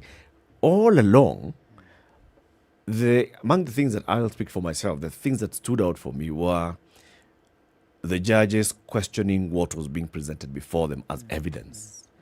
And sort of like the judges expressing frustration with the lawyers who were representing their clients, with how the lawyers were presenting the evidence before the judges. Did you get that sense, Abdulkadir?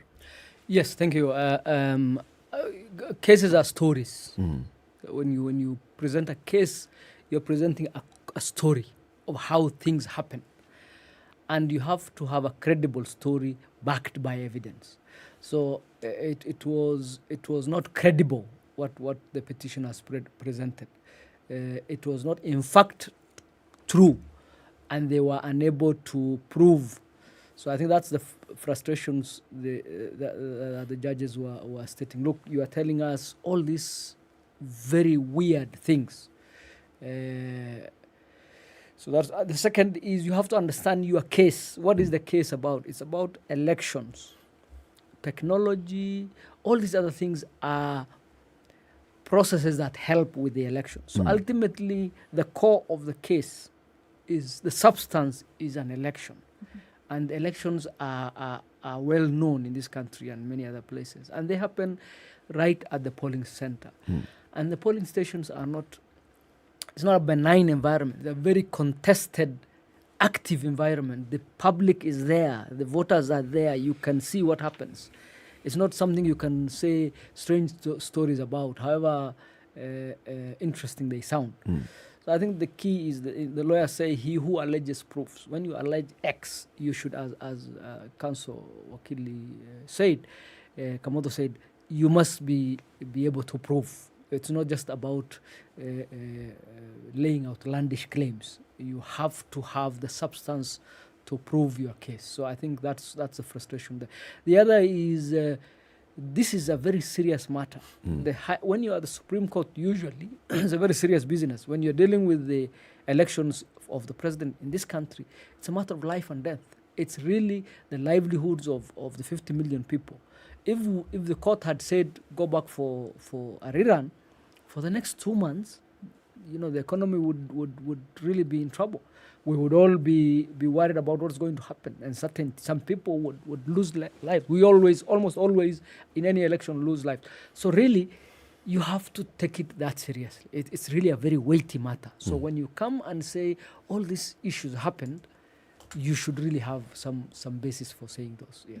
Yeah. Eric, I don't know whether Azimio had a good case. What I know is they presented a poor case. You know, they presented a poor case. It was very clear that one, they had not prepared for the possibility of a petition, and you can tell that by the amount of evidence that you've collected. Because traditional, and the reason why, by the way, people talk about have agents in polling stations, because people assume have agents so that the election is not stolen. That's not the issue. Is you have agents so that if there's a problem, you have evidence, you know, and you're not collecting it from the commission. Because you see, you're suing the commission, but it's very clear the bulk of the evidence that Azimio were presenting were actually coming from IBC. You needed to have your own evidence. If you want to do a recount, for example, in specific polling stations, you'd better know that those polling stations have a problem because your agents have told you there's a problem there. If you are throwing a dice and hoping something comes out, it can be very, very dangerous. So I think there's a sense in which one felt that there was not sufficient preparation for the petition. And don't forget that if you have not prepared before the date of declaration, there is no time.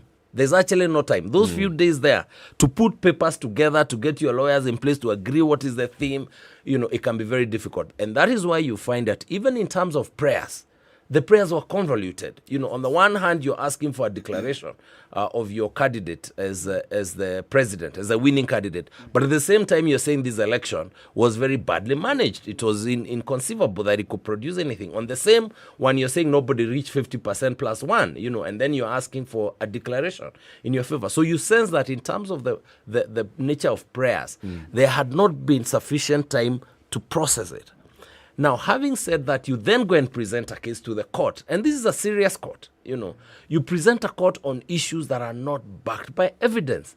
Because at the end of the day, and to support my brother, what is an election about? What is a dispute about? You are trying to establish what was the result. And is that result verifiable, which is where the process comes in. Because this is not just about numbers, and I think it's important for people to, it's not just about numbers, but are those numbers verifiable? Do those numbers emanate from a fair process? If you're not able to show that, the numbers are there and you're not able to impeach them on the basis either that they are not verifiable or that they arise out of an illegal process, your case is very, very difficult. And it doesn't matter what else you present. It may be interesting, it may speak to other constituencies, it may have collateral objectives, but in terms of convincing the court that you have a good case, you must be able to impeach that result. And that, unfortunately, did not occur. Yeah. You know, this is where I get confused. I always get confused. Because I listen to when you, Leonard... Friends. I was going to say fellow citizens. Yes, that's all right. Yes. When one side presents a case, you listen, you say, okay, these guys have nailed it. The other guys come and you say, hey, these guys have also nailed it. So, who has a bigger nail? Are we?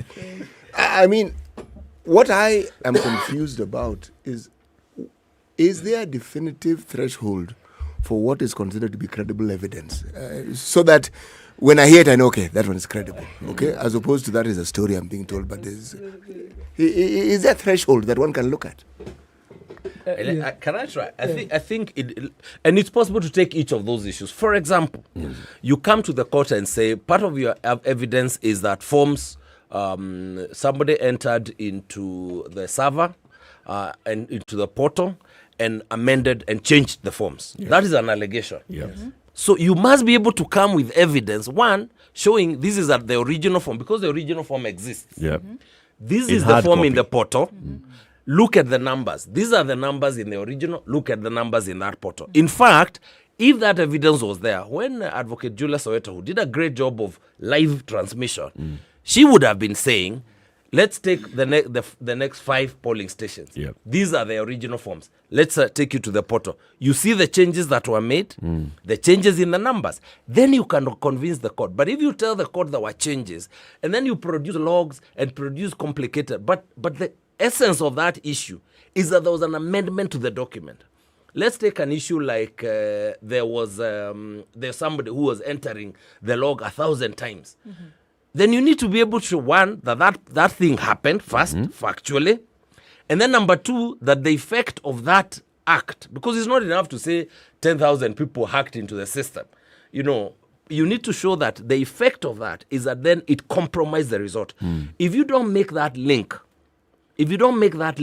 then that is a problem with evidence. That the evidence can look very overwhelming, but in terms of the issues that the court is talking about, for example, the first question was about whether the system was credible, was strong enough. Again, whose evidence will the court believe? In 2017, the court was at sea. It depended on the parties to fight over that issue. Remember, that's why the court finally was not clear about the status. And they said the server was not opened, or at least that was the ultimate conclusion.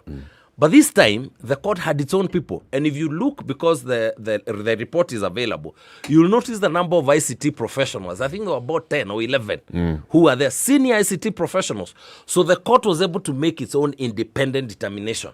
Because otherwise, on something like ICT, you see on the forms, everybody can see. But on something like ICT, parties can tell you anything. ICT professionals can take you left, others take you right. So the court said, no. On this one, our registrar will look at it. And depending on what the result that the registrar comes with, that is what matters. So that's what I'm saying. So those are the various areas in which you can check the credibility of evidence. One, by the evidence itself, and then by objective third parties. And then the system had a lot of checks inbuilt. So, for example, at the polling station, you vote, the process is very regulated. Even the color of the box is regulated. How that process happens is very regulated, and everybody understands. So, you come into the polling station, somebody picks your ID card. So they look at it, they confirm. You put your thumb, your details come through, you're given a paper. Assume your name didn't pop up. Then there's a second level. You pick your ID card and look into the machine so that it can look at your features plus your ID to see whether it can get out of its database your details. In the event that doesn't happen, the presiding officer then has to call everybody, your agents, the other party's agents, everybody, and say, look, this good person here, his details have not popped up. We need to go to the register. Then they go to the manual register, the physical register, with everybody around, and anybody can object. And then they take your... When you open the station in the first place, they have to show everybody that the boxes are empty. That the ballot papers have come in a sealed, that your agents can put their seal on top of the IBC seal so that it's not broken. So this system, the way it's designed, there are a lot of checks in the system. So all you needed to show using those checks was that what was expected didn't happen. Now, evidence is a whole school in terms of legal study. There is direct evidence where somebody can tell you, oh, you're dealing with somebody who was shot. I was there standing. Somebody was shot. This is the gun. That's why it's called a smoking gun. That is the best evidence. I was there. When the guy shot him, I was there. This is the gun. I saw it smoking. That is called the smoking gun.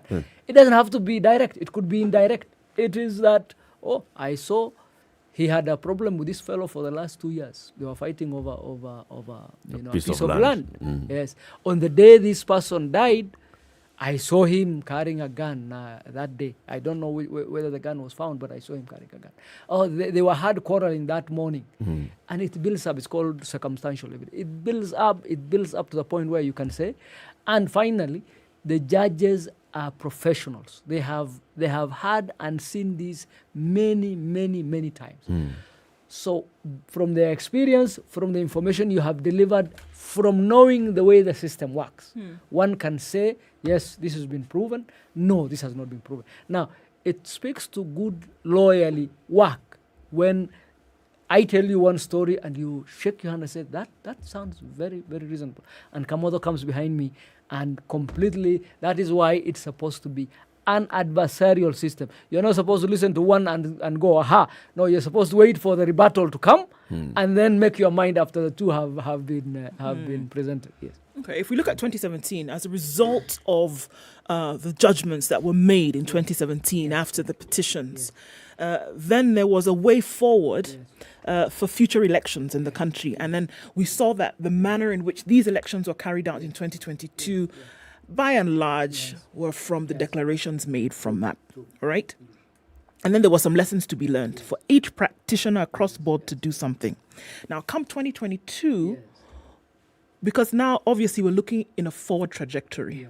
It's done. Yes. And if anything, we heard from the courts yesterday, it was not a matter of process having gone wrong. It was not a matter of technology having failed.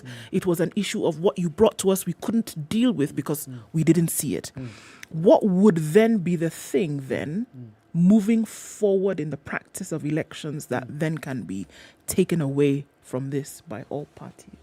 Oh, thank you. And I think that really is the story of our election process has been learning and reforming. Remember in 2007 we held the elections. And in 2008 or 9 we disbanded the entire ECK. It was called ECK those days. Yeah. Completely disbanded that institution.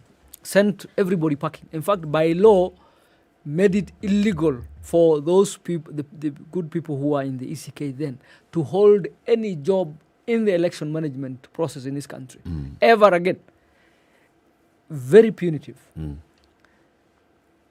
Then we had a whole new infrastructure for elections. We had 2 different institutions, one for boundaries, one for elections. Did the chapter, they were called Article 4 reforms, I think. The Chapter 4 Chapter 4 reforms. And Agenda 4. Yes, Agenda 4. Yes. Agenda 4 reforms under the Accord went over a decade of reforming that process. And then we came to 2017, and the court said, now, presidential elections are rarely nullified. In fact, there are very few countries where a presidential election is nullified. Only 5 in the world. Thank you very much. There you go. So it was really a very radical decision the court took and said, look, go back to the drawing board. So over the last 5 years, the election management body has been on a path where they said what went wrong and how do we correct it. That's why they were far much better prepared this time, not just in terms of doing the elections, but also of preparing for the case that was coming. So we have learned substantially, and I think one of the things we have learned from where I sit is that it's not necessarily the elections or the institutions that are the problem. If it is the institutions, we disbanded the institution in 2017. 2007. After 2007 elections. If it is how the elections are held, we sent everybody back through the court process. So the courts have done their work, Parliament has done its work. Unfortunately, there is something that neither the courts nor Parliament can do that might be the matter. And that is our politics. I don't think you can legislate or litigate trust or good behavior. I mean, you need a minimum of trust for your life to run. So, for example, we came driving this morning. We assume the other drivers are sane and we drive reasonably well. Yeah. Because these are huge objects moving at 100 kilometers an hour. If somebody and you're passing less than 50 centimeters apart. And if just somebody swerved like this, you are dead. Yep. But you assume you will be driving at 100 kilometers and the other fellow is reasonable. You go to hospital, you are injured or your child is injured, they'll be rushed into an emergency room and you don't know whether the doctor is qualified or the nurse, that chemical she's putting into that child, you don't know what it's made of. But you have a certain level of trust that whoever is doing that is not going to be a mad person. So that minimum level of trust has to happen in our politics. I mean, we have to have a minimum level. You cannot You cannot reform our election management process to the point where you can go ahead without zero trust. You know, you hit the proverbial nail on the head, but then I have to ask something less proverbial. Yes. I mean, Yes, sir. how, in your opinion, Yes. how did we get to the point where our entire reference infrastructure emanates from mistrust? How did we? It wasn't always. How did we get here? I think in our electoral process, don't forget that our mistrust actually arises in respect of the presidential election. That is what is interesting, because we are very okay with all other elections, which happen on the same day, with the same officers, with the same infrastructure, with the same register, with the same KIMS. And the same voters. But when we get to the presidential election, the KIMS is horrible.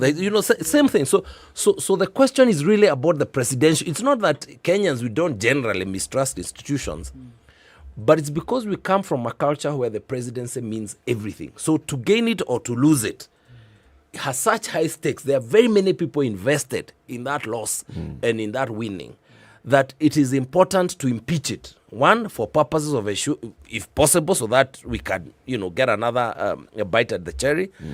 But also so that if it's possible, we can also be part of the family of those who won. That's been part of the problem. And for as long as we continue to make the presidency the do-all, the make-all, we're going to have that problem. When we were talking about the imperial presidency in the good old days when we were changing the constitution, that was part of the reason. We said it shouldn't matter that much that we're willing to go to war, because people know if you lose the presidency, you have lost everything. So what are some of the things we are supposed to do? One, devolve the presidency, at its level. Make sure that the other institutions that exist to have competing power with the presidency. Make sure that the president does not have decisions that are not checked by other institutions. But number two, also devolve downwards, so that you have counter governments, you have resources at that level, so that, unlike what Mo used to say, Siasabaya Maishabaya, even if you vote the wrong person, and even if you don't get the presidency, it does not mean that you're not entitled to the national resources. We even constitutionally required that resources, not just the ones for devolution, even the ones at the national level, must be spread out equitably. When the government is doing roads, it won't just do roads where it was voted for. Unfortunately, we have backtracked on a lot of those things. That has been our problem. If you look at the trajectory between 2013 towards from when we've had our first county government elections, if you look at even allocation of money to the county governments, it's actually come down. It started off very well going up, it stagnated, it's come down. And not only has it come down in terms of actual money, it has also come down in terms of when it's released. It's not released on time. In the intervening period, the presidency has also become very powerful. The president is the one that decides we're going to have an expressway in Nairobi, and he can spend 100 billion shillings, 500 billion shillings. The presidency can decide whether there will be development in Nyanza or whether there wouldn't be. So again, we've gotten to the point where we've realized the presidency matters a lot.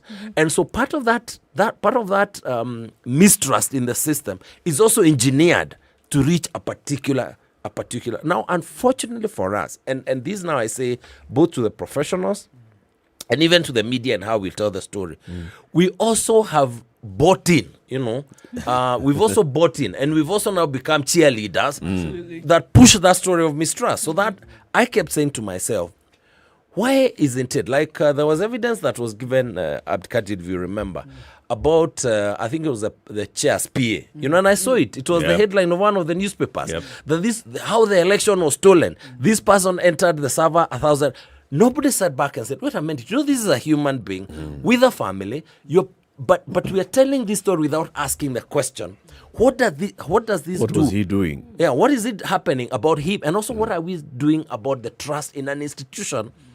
And we are, and so there's a sense in which, while there's the issue that is pushed is not really about mistrust. It's about engineering to reach a result. Yeah. We who are the observers, we also buy into that story. We push it, and so we do not ensure that people have an objective faith in the system. So the media also has a lot of work to do, not necessarily to agree to the one party, but also to have, especially on a matter like this, to even invest in your own experts. You know what I mean? To be able to say, wait a minute, that story doesn't add up, and not just to call us pundits, because when you come pundits, sometimes you're also telling a story, but also to have your own independent perspective on these issues, because we need to ask the question, why is it the IEBC is so trusted? There were how many people there amongst the lawyers? There were at least 8 who had won seats. They were very happy to go and take an oath, and the election was perfect. They would be very surprised if the election was impeached, if someone filed a petition, because of course they won legitimately. But the same people will stand up and say this process is irredeemable. So there's a problem. There's a problem, and that problem is engineered to reach a political result. Yeah. Let's take a break at 26 minutes to 8. We are talking about the petition, presidential petition. This is the 4th one since 2013. And what is the implication of the judgment of the 7 judges yesterday on future elections? Where are we heading? Like Abdulkadir is saying, we have seen improvements by and by since 2008, since the National Peace and Reconciliation Accord and the Agenda 4 commissions and the IIEC into IEBC, and now going forward into the elections. What do you expect to see? Kamodo, you are the first gentleman of County 020. Have you heard of County 49? County 49, I am about to hear it from you. Good answer. Tell him. It's Watele County. It's a fictional county, however. I know you're wondering, wait a minute. Where do we get when from was the Constitution 47 to amended 48? without my knowledge? Without your knowledge, exactly. The man who wrote the Constitution is just on there, Yeah, you see. So, it's got the same intrigues, kind of like what we're facing today. There's a deputy governor, there's a governor who's been kidnapped. The people have said, you know what, unless you're ready to dance to our tune, how about you stay here in this place for a while and we can have a bit of a conversation while we decide who our next leader is going to be. Very interesting to see the intrigues that are unfolding in this particular drama that's brought to us by Showmax. For as low as 760 shillings per month, you have the opportunity to see some great stuff like this. Look, I'm not saying go out and arrest and kidnap your government. But interesting to note that some people taking the law into their own hands. And it's got some great action for you. When citizens are frustrated, they rise up and they say, you know what, Pesa, we know how much money was allocated to our county. And we are demanding accountability for every cent that was allocated to our county. Yes. County 49 on Showmax. Our guest in the studio this morning, Abdulkadir Mohammed, Senior Counsel. He is among the people who shepherded the... Start again. Is among the people who? Shepherded Thank you. the new constitution as the chairman of the then Select Committee on Constitution Review in Parliament, and then, of course, then the Committee on the Implementation of the Constitution, again in Parliament, and has done very many things. In this particular petition, he was a lawyer, one of the lawyers representing the IEBC. Kamodo Iganjo, you all know him, is a constitutional lawyer. He was in the team that drafted the laws that brought the Constitution to life, the Commission for the Implementation of the Constitution, and he's the first gentleman of County 020. Your Excellency. This is the Situation Room, the only way to start your day. Introducing Watele, County 49, a rich county where the leadership has failed its people. Justice and peace are elusive while violence sweeps through the county. What will be done to save the people of Watele County? Watch County 49 as our heroes and villains clash in an exciting tale of corruption, greed, love, and redemption. Every week on showmax.com.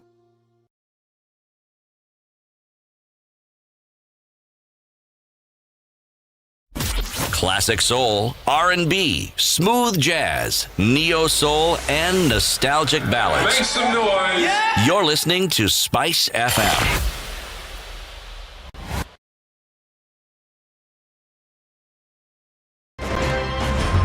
This nation has never healed genuinely from the 2008 violence.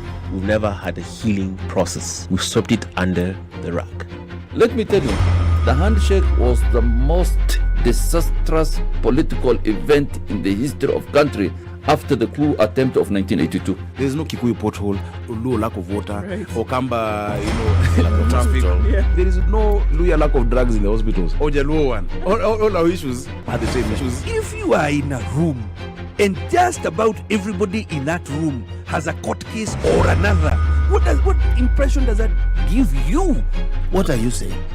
Why haven't you done it in the last 20 years? But they're telling us, like August, some miracle is going to happen. Okay, we're looking My at cloudy friend. conditions in Nairobi this morning. We will see highs of 24 and lows of 14. It's cloudy at 15 in Nakuru, highs of 23, and we'll see highs of 21 in a mostly sunny Nyeri at 15. Sunny conditions at 13 in Eldoret, highs of 22, and we'll see highs of 28 in a mostly sunny Mombasa at 23. We're looking at highs of 28 in Malindi, where it's raining at 24, and it's 19 and cloudy in Kisumu, highs of 28, 16 and partly sunny conditions in Kakamega, highs of 27 and lows of 15. It's cloudy at 20 in Kampala, highs of 27, and we'll see highs of 29 in a cloudy Dar es Salaam at 23. It's 10 degrees and sunny in Joburg, highs of 26 and lows of 10, and we will see light rain for most of the morning in Lagos, highs of 30 and highs of 33 in a clear Kinshasa at 23.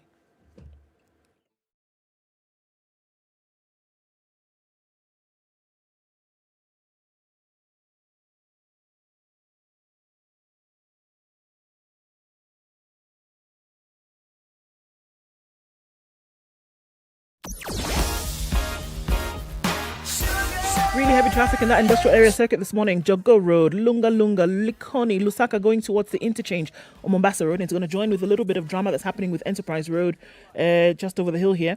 So just watching that and see what happens. Landy's out towards Kamkunji, really heavy traffic. Coming off a thicker superhighway, that seems to have doubled in a half hour. And Kiambu Road also in and outbound traffic is bumper to bumper. We're looking at a mirrored image on Limuru Road as well. Ring Road Western's really messy. So we're looking at this whole Kilaleshwa Lavington James Gishuru thing. I don't know what it is, but I can tell you it's red with traffic over the drift and far away. Okay, sounds like I'm telling a story. Yes, I am. Going on towards Wayaki Way and then out towards Kuna Road. That is bumper to bumper traffic. Tuesday has started with a bang. Let's keep our eyes open and see what it looks like in a short while. Hopefully we can keep it safe even as traffic looks really messy. Let's talk SpiceFM. KE on Twitter.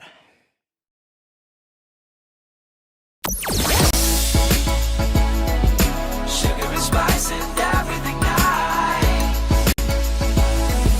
Spice FM. Spice up your life. Mature, intelligent talk every morning. Spice up yourself.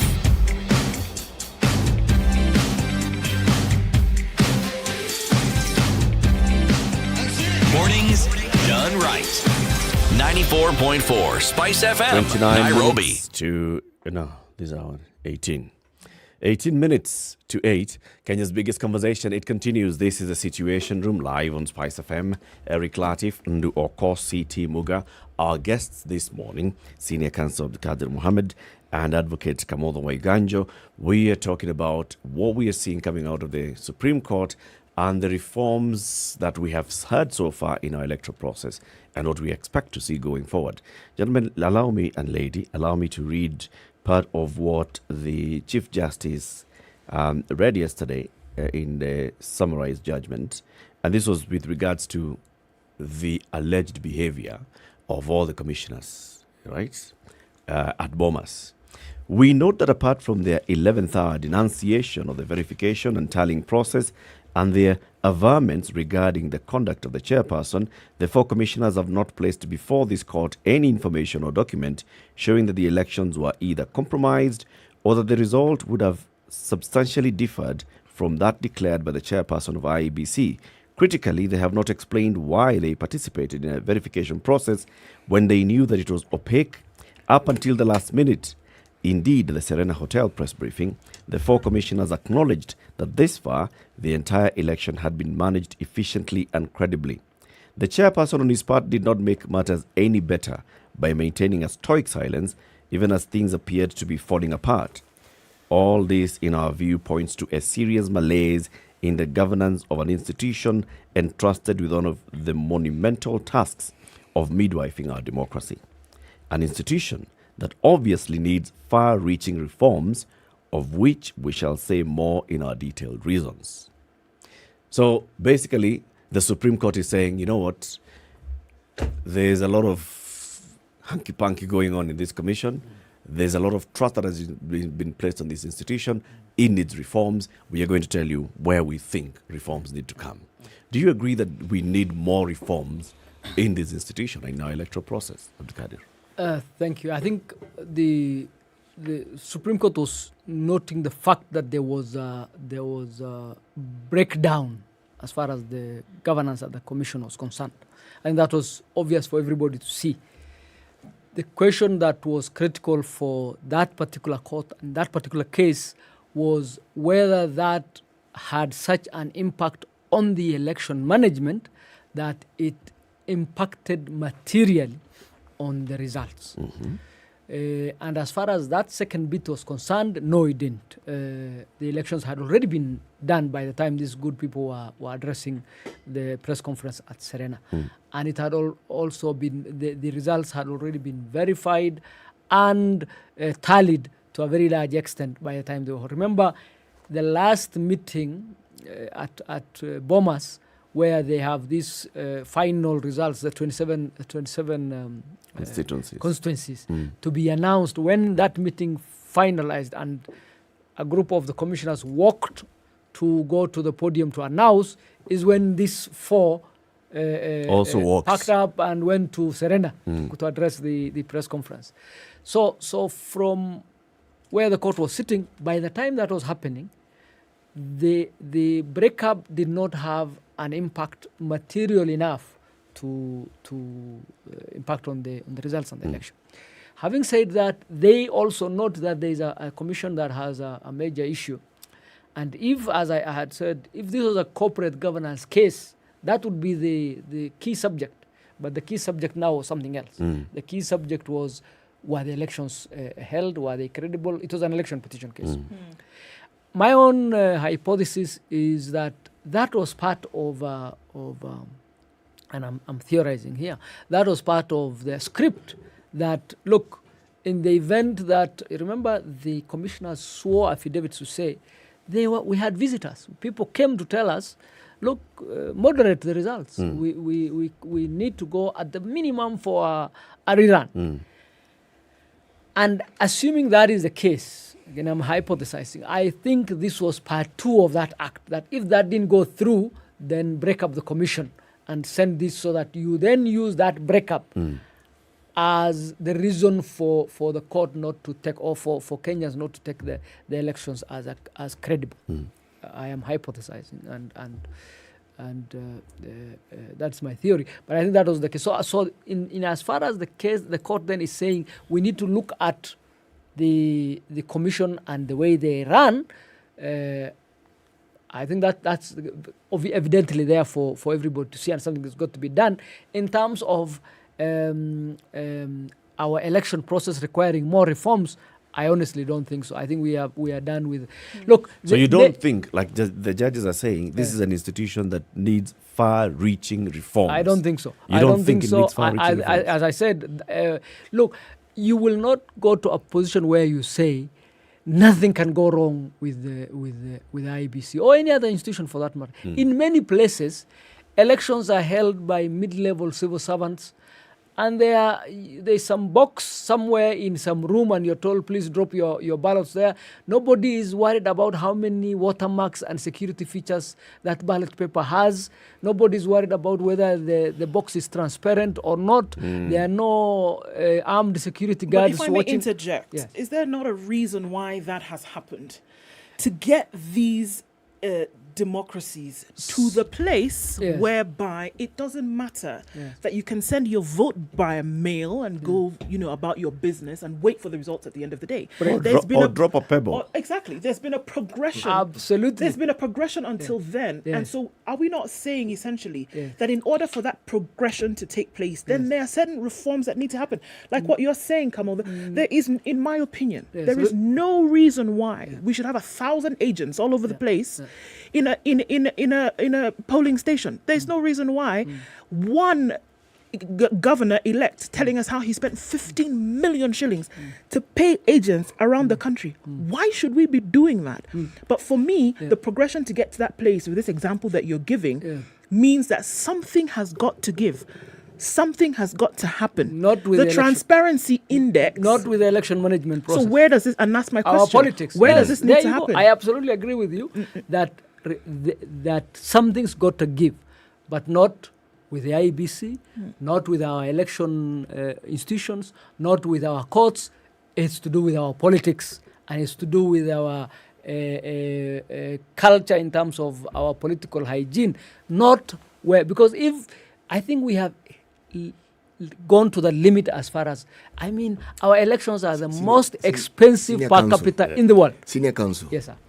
If we look at the focus that we have Yes.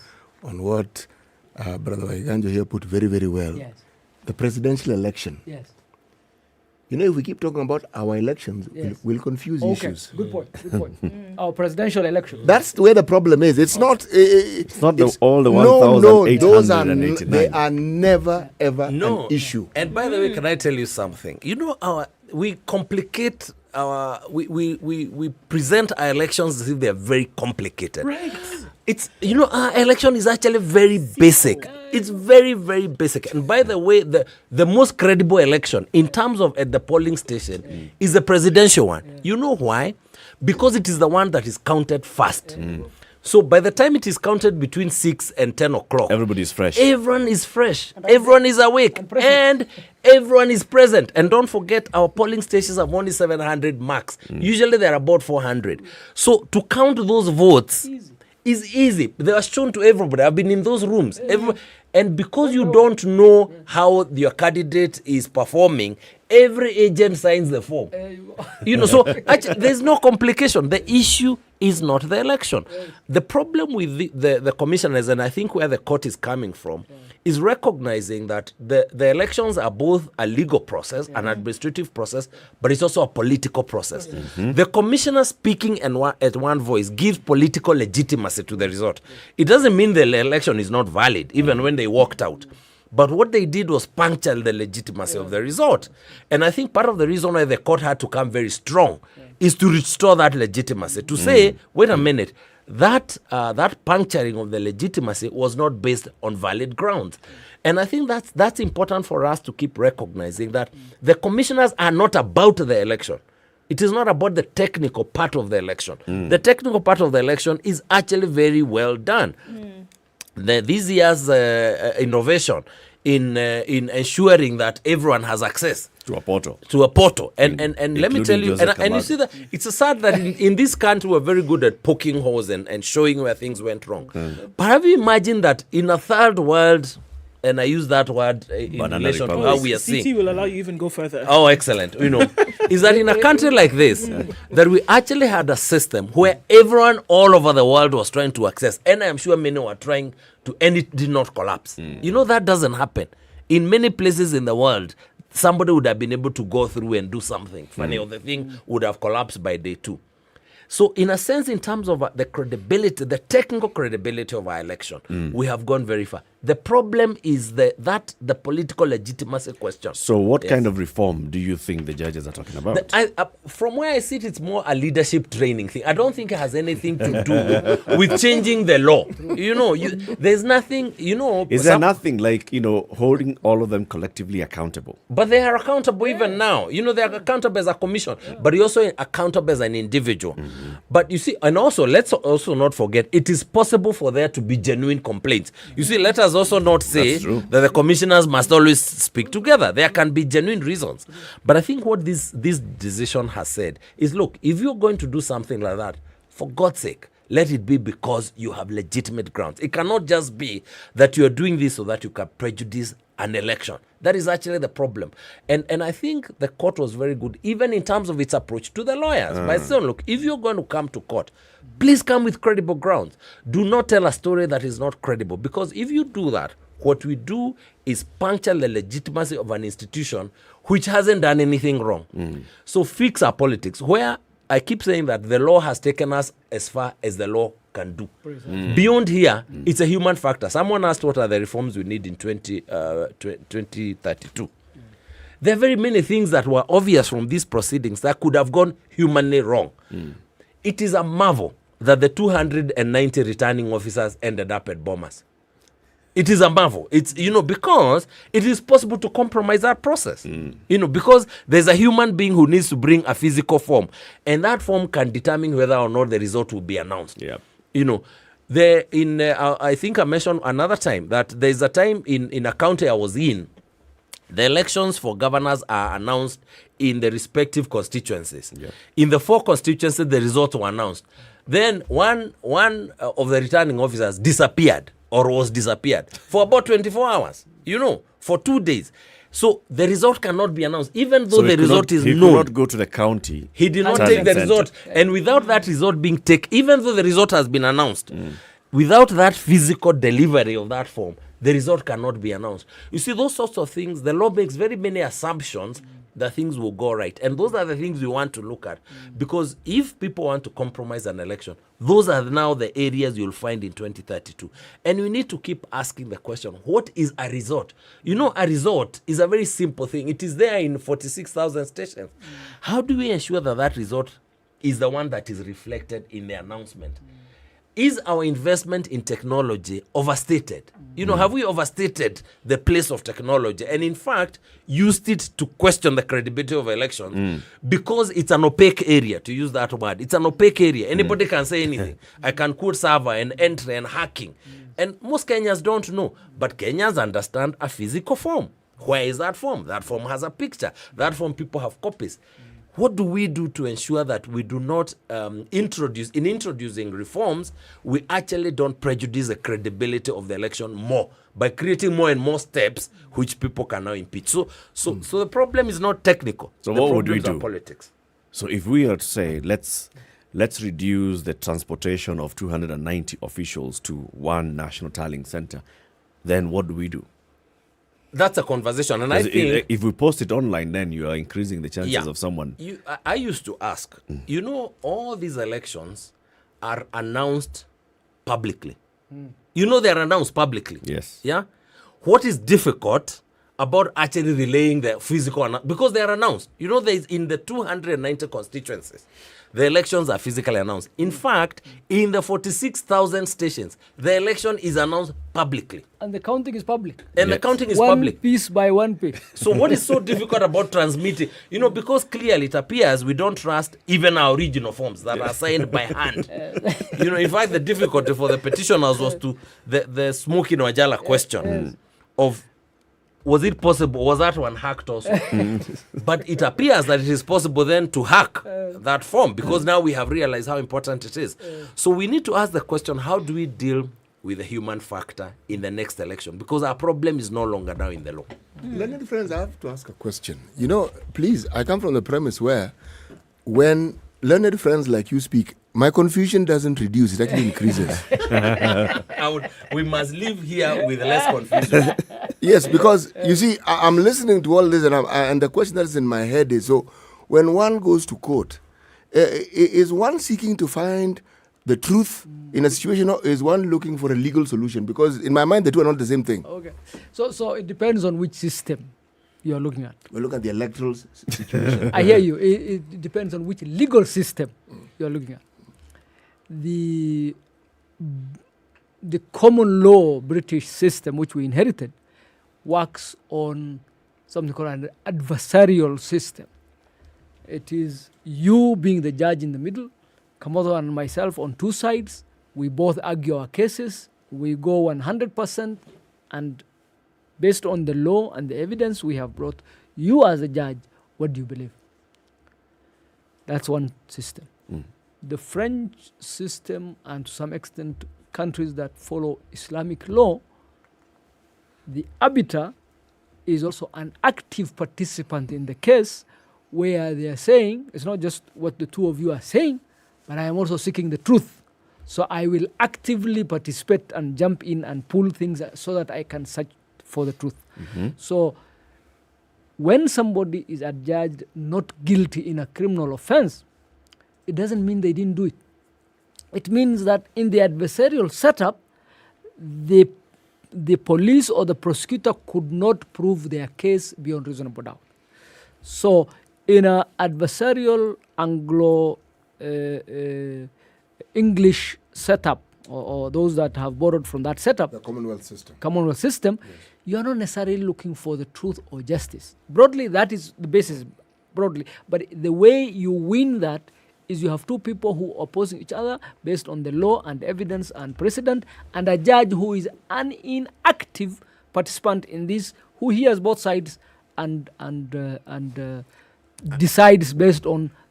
What system did our esteemed judges of our apex court use? So ours is based on the adversary. Ours is common, British and former British colonies. That is the basis. What you want is, I know the law as a judge. I know the procedures. You have a lawyer. The IBC had 20 or so law firms. The Azimio team had 50 or so lawyers. The Ruto team had. Present your case in open court. Let us hear your case and prove your case. The Azimio team failed to prove their case. But time for the news, City. Time for the news. Yes. So part B of my question. Part B of your question comes after the news. The lawyers are still here with us. Good morning. Let's get the news. It's 8 a.m.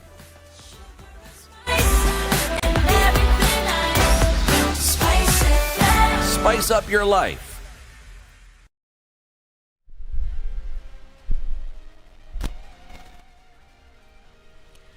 Good morning, this is the Newswire. I'm Leah Ubaga. Wiper Party leader Kalonzo Musyoka has said that even though he does not agree with the findings of the Supreme Court, he respects its decision. Kalonzo further stated that it was absurd and disturbing that the evidence and pertinent issues raised by their lawyers were rubbished and deemed to be fabricated by the judges. Kalonzo said that despite it being a sad day for many Kenyans, it did not mean that the fight for a free and fair election was over. This event comes as Azimio Raila Odinga and Martha Karua also said that they did not agree with the court ruling and would soon communicate on the way forward. Kenyans across the country have continued to express their views on the Supreme Court's decision to uphold President-elect William Ruto's win in the August elections. Some of them who spoke to our newsroom from Kisumu County, Mount Kenya, as well as other parts of the country had this to say. Kila wakati tunaibiwa. Mimi kuanzia saa hii sitawahi piga kura. We are unhappy. We are so sad. But what is making me to be so happy? Bei ya unga ni moja. Ukienda Sugoi kama ni 100, hapa Kisumu pia ni 100. Hata nipige ili nione uzuri wa kura sione. Na sijawahi ona tangu nianze kupiga kura. Si kwamba we have to submit for the authority ambayo imechaguliwa. Kama tupewa Ruto, basi Ruto tuongoze na tukue na amani na tufanye kazi pamoja. Sasa ametupatia motisha ya kwamba hata next round 2027 mimi nitasimama bunge katika West Pokot, sababu hiyo mama ametupatia morale jabu sana kwa Kenya mzima. Na mimi naomba Ruto saa hii, kama mimi Jane Longronyang sikufaulu kwa chochote katika kaunti ya West Pokot, anipee kiketi kubwa huko. Mimi nimefurahia sana uamuzi. Hiyo ndio kazi ambayo nimefurahia siku ya leo, kwa sababu sisi tumetulia kama Wakenya na tunaomba sasa leo. Mimi ile kitu naomba president wetu Ruto akuja atoe kitu inaitwa CBC. Hiyo ndio kitu imekuwa msigo sana kwa wazazi. Tuna nguvu, hatuna uwezo wa kubadilisha maamuzi ya mahakama. Na unajua bado maisha yanaendelea. Uchumi lazima uendelee, biashara lazima ziendelee. Kwa hivyo tunamkubali Rais Ruto. Kwa sasa tunaenda kuwa na serikali kikamilifu, kwa sababu tumekuwa na wazo langu ni kumwombea Mungu Ruto aweze kuongoza wa Kenya, ile ahadi zake ambazo alikuwa ameweka aweze kutimiza. Sisi vijana huko tunangoja the 5 million jobs. Former AIC Archbishop Silas Yego has congratulated President-elect William Ruto, further advising him to collaborate with all leaders irrespective of their political affiliations. Yego told Ruto this was the only way he would be able to unite and comfortably serve all Kenyans. Pongezi President-elect, I congratulate you and may the Lord help you till that day when you will be sworn in. This is indeed a great day for you and a great day for all of us who have been praying for you. Jambo la pili, yaliyopita sindwele. Na katika Biblia Paulo alisema, mimi siyakumbuki yaliyopita, na chichimulia yaliyo mbele. I want to request the leadership now, Deputy President, that from now on, let's move forward. May the Lord bless our country and for our citizens remain calm We know those who are hurting, but God will heal you. I'll pray for all of you. He further urged ODM leader Raila Odinga not to give up as he still had goals to achieve. He also congratulated the outgoing President Uhuru Kenyatta for achieving a lot in terms of development. The Right Honorable Amolo Odinga, you have tried, Papa, and we've seen your hard work. Relax. Who knows the future for your generations to come? David was told that your generations will remain, and maybe the generation to come will take over from where you left. For President Uhuru, congratulations, sir. You have really led the country very well. You have landed the plane, and now you are going to hand over to someone else. May the Lord bless you as you go home and rest. Kenyans will remember you for the many things you have done. And finally, Liz Truss has promised to deal with surging energy costs to cut taxes after she won the Tory leadership contest to become the next PM. Part of her plan, set to be announced on Thursday, could allow energy suppliers to take out government-backed loans in order to subsidise bills. I will deliver a bold plan to cut taxes and grow our economy. I will deliver on the energy crisis, dealing with people's energy bills, but also dealing with the long-term issues we have on energy supply. And I will deliver on the National Health Service. But we all will deliver for our country, and I will make sure that we use all the fantastic talents of the Conservative Party. That's the Newswire. I'm Leah Ubaga.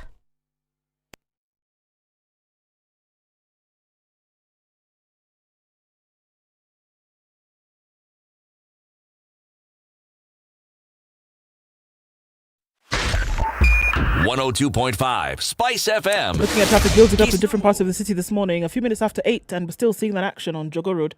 It's still quite busy on Langata Road as well, going out into the city.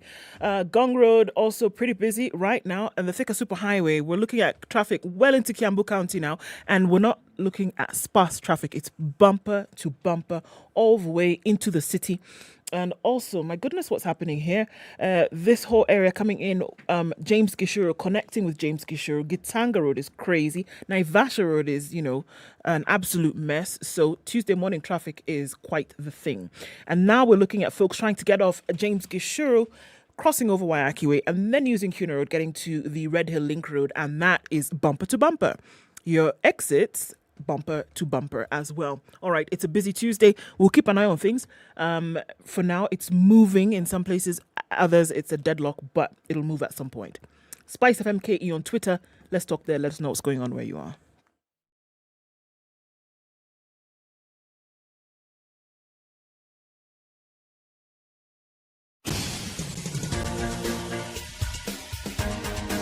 This is The Situation Room, the home of hard-hitting political commentary and penetrating insights about the state of the nation. This is a talk radio experience like no other. The Situation Room, a place for hard truths, debates, and elevated conversations. The Situation Room, witty, political, engaging, deep, controversial. In the room, we have C.T. Muga, researcher, academic, seasoned political observer, a fountain of wisdom in these politically uncertain times. Ndu Oko, Nigerian by birth, Kenyan by choice, communications expert, Pan-Africanist, a truth seeker and believer in people power, and Eric Latif, agent provocateur, the man in the chair, seasoned journalist, news hound, a man who believes in punching up.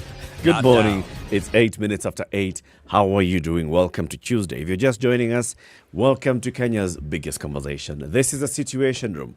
We are broadcasting live on SpiceFM, on YouTube, on Facebook, on our website. We are also live on KTN Home for the next 1 hour. We have two guests in the studio today. We are looking at the verdict of the Supreme Court and looking at how our elections then will be conducted into the future based on what the judges were saying yesterday. Senior Counsel Abdikadir Mohammed is here with us in the studio. He was a member of the 10th Parliament. He was the chair of the Parliamentary Select Committee on Constitution Review. And then after the Constitution was promulgated, he chaired the Constitution Implementation Oversight Committee. That is what oversaw the implementation of the Constitution at that initial stage. Kamotho Waiganjo was a commissioner with the Commission for the Implementation of the Constitution after the Constitution was promulgated. He's an advocate, a constitutional lawyer. Both gentlemen are here with us since 7 a.m. Before we continue, C.T. Muga has the day's proverb. Well, today's proverb is what we refer to as a no-brainer. Don't cough in a hiding place. South Sudan, you say? South Sudan. South Sudan. You know, I wonder, because it is, like you said, such a no-brainer. Yeah. It's just like, you know, a normal observation. Could there be a deeper meaning to what the South Sudanese were saying? There always is. What is this? The thing about Proverbs is that it allows you to extend your imagination and to use your experience in placing yourself in perhaps a position where the proverb could mean something to you. You decide what this thing means to you. Because the moment you mention hiding place, if I were to mention this proverb to a child who is, say, between 5 years and 8 years old, they would understand this proverb, but it would mean something quite different to them. Because at that age, they play hide and seek. If I mention this to an adolescent, a young man or a young woman who has began noticing that this gender is actually different, okay, it would mean a very different thing. If I mention to somebody who is now beyond 18 and has started working, and you talk about hiding place, and then when you then talk to gentlemen who are not in their first youth, like myself, and the two other gentlemen who are here, it means something completely different. Or maybe the South Sudanese also grasp the concept that common sense is not so common, and we're just putting it out there and saying, this is it. It's obvious. If you're but hiding. So many people would not take the obvious. True. Okay. Gentlemen and lady, we are talking about what happened in the Supreme Court yesterday and what the judges were saying, and then looking into the future. There are very many reforms that have taken place in our election system, starting with the Kriegler Commission and the recommendations and some of the implementations of the Kriegler report, then going into the laws, and then going into what has been taken to court, like what is being held now, the minor KI decision of the Court of Appeal in 2017, and the Supreme Court decisions previously, and even now what the Supreme Court has been saying. We have been seeing a lot of reforms in our electoral system. We in this studio have argued many times with our frustration that the reforms that we are seeing are not coming so far from Parliament, but from the judiciary. It's courts that are actually enforcing reforms in our system when some of those things need to be implemented in Parliament. Like in 2017, some of the things that ought to have been implemented in legal reforms, IEBC approaches Parliament goes on recess between 2017 and 2022 in a matter, and then they just come into the final months of 2021, 2022 to have a new IEBC Elections Act being amended, to have the Political Parties Act being amended. Anyway, that's frustration. But before we went to the news, City had a question which was with regards to exactly how the petitions are conducted in Parliament. I liked what Senior Counsel mentioned with regards to this adversarial position that the Commonwealth processes, should we say, include in how they determine to adjudicate matters. But in this case, if I'm not wrong, our justices did get involved. They didn't just listen. You know, if there's one question, it's a question, but they got involved. They were asking questions and they were participating in it. So could one then argue that we have a hybrid system? Let me say something. We don't. We are still an adversarial system, and it has its weaknesses, which are evident. Sometimes in cases, you can lose a case because you have a bad lawyer. You know, it doesn't mean that you have a bad case. That's one of the challenges of an adversarial system. You can lose a case because you didn't produce the evidence, you know, or your evidence, you are not able to present it in a way that was convincing to the court, and because the court then is not a player. You know, the court says, you present your case, let the other person challenge it, and we'll make an objective decision. And that is generally the route we follow. There were certain tweaks in the process, even though the court retained an adversarial system. And I think the one that was most obvious is obviously the questions that the judges asked. But that is common. I think the questions here are a lot more incisive. And the courts did not get into an argument with the parties, if you notice. You presented your answer and the court left you. They just sought clarification. In fact, they were very clear that they were not questioning the credibility of what you're saying, but they just needed you to clarify. So there's a bit of the inquisition. The other system is called the inquisitorial system. But there was also one other aspect, which is the what is it called? The scrutiny process, where the court itself now became a player in the process. Their officers are the ones who oversaw the scrutiny of the ballots, and they came and gave a report to the court. It was not just the parties coming and presenting their view. It was that there is a report by the court, which the court is going to follow, but which can be challenged by the parties. Also on the digital question, which we talked about earlier, the court again depended, and if you listen to the court yesterday through the CJ, the court depended on the report from the registrar. So the court in that small respect acted as sort of a player. But generally the case is adversarial. Everyone presents their case, and it is on the strength of the case that as they present. As dramatically and sensationally as they could. But I think what the court said in its decision is that even then, as counsel, you must ensure that the case you present is a case that is not based on falsehoods, especially falsehoods that are obvious. You see, there may be things you may not know, but especially when you're not producing a client. You see, a person can come and give false evidence, and there's nothing you can do as counsel. But if you're the mouthpiece of your client, you're the one as a lawyer who's swearing an affidavit, ensure that that affidavit is credible. Ensure that to the extent that it is humanly possible, that you yourself have established that what you are saying is right, to the extent that you can.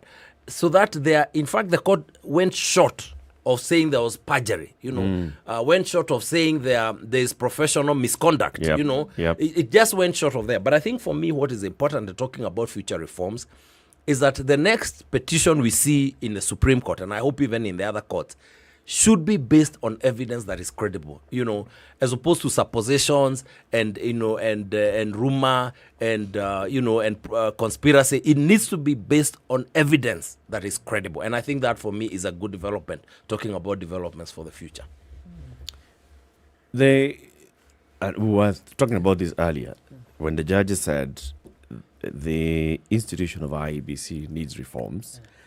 We also need reforms. I think even in the manner of them rebuking the lawyers, they are basically also saying we need to also look at the rules of engagement when you come before court. If we look at the entire process, the other issue is the judges themselves have previously sat here. 4 of the 7 Supreme Court judges have sat here, and each of them has said 14 days not enough. 14 days not enough for us to deal with a petition of such magnitude. Maybe this is also another conversation that going forward, okay, how much more time do we need to determine an election petition dispute, presidential dispute? So I think that worked well personally when we were proposing it, when we were doing the Katiba. The question was, in all other election cases, the election petition happens when the office holder is already in office. Yes. And it can take a year or 6 months, or under the old constitution, it used to take 5 years sometimes. No more. I think there's a petition, Brother MP, that's still there. From 2013. No, from 2007. There you go. Yeah. So here the problem was that, look, you have a president who is sitting. The dynamics are such that you might get a situation where during Moi's time, you remember there was a problem how to serve the president, and the Court of Appeal then said you must physically serve, which basically it's like the Tanzanian case where they say once an announcement has been made, that's it. There is no case. You cannot go to court. There's no recourse. So in terms of then what do you do is let's have this 2-week period where you have the court very quickly going through this. I think we have done it now over 3 incidents. It's difficult, but we have proved it's doable in the sense that we did it in 2013, Twice in 2017. twice in 2017, and now in 2022. The alternative was to go for 30 days.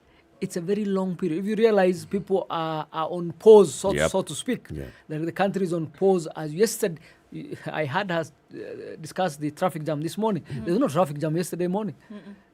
There was no traffic at all. There you go. Yes. The reason was everybody's waiting for that decision to come down. Yeah. And imagine now if you had a 4-week period when that was so. I think I understand where they're coming from in terms of the time being squeezed, but I think better that than the alternative is either to extend that time or to go the normal process where you have a president sitting and then being told. So the president-elect is sworn in, and then we continue. But ladies and gentlemen, let me just again expose my ignorance again and ask a question. Not at all, but go ahead. You know, I'm listening to all this. Huh?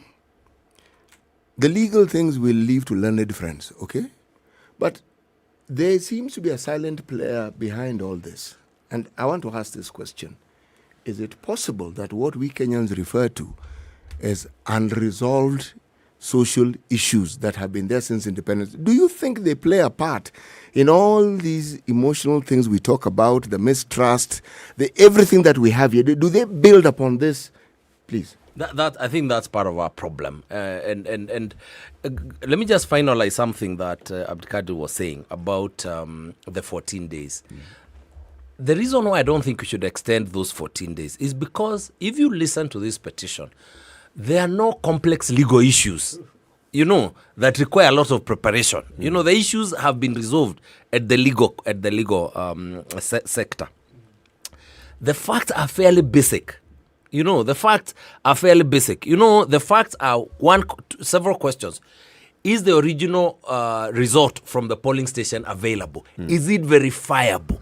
Those are the two questions. There could be other questions that arise pre-election. For example, if it is William Ruto who had lost, I imagine that one of the questions had been the question of the use of the public servants and their impact on the elections. But generally, those issues are resolved. So if you're a candidate, by the time the elections are announced, by then you know whether you have won or lost. By then you have also collected your evidence. So it actually should be possible to resolve that within 14 days because the alternative is imagine if it's an incumbent who has lost. And you're giving it 30 days for that to be resolved. You can put, the power is powerful. When you sit in that office for 30 days and you're leaving, there's all manner of machinations that you can do. So I think it's important to resolve that and finalize it. In any case, if you have a case, you have a case. You don't need a month.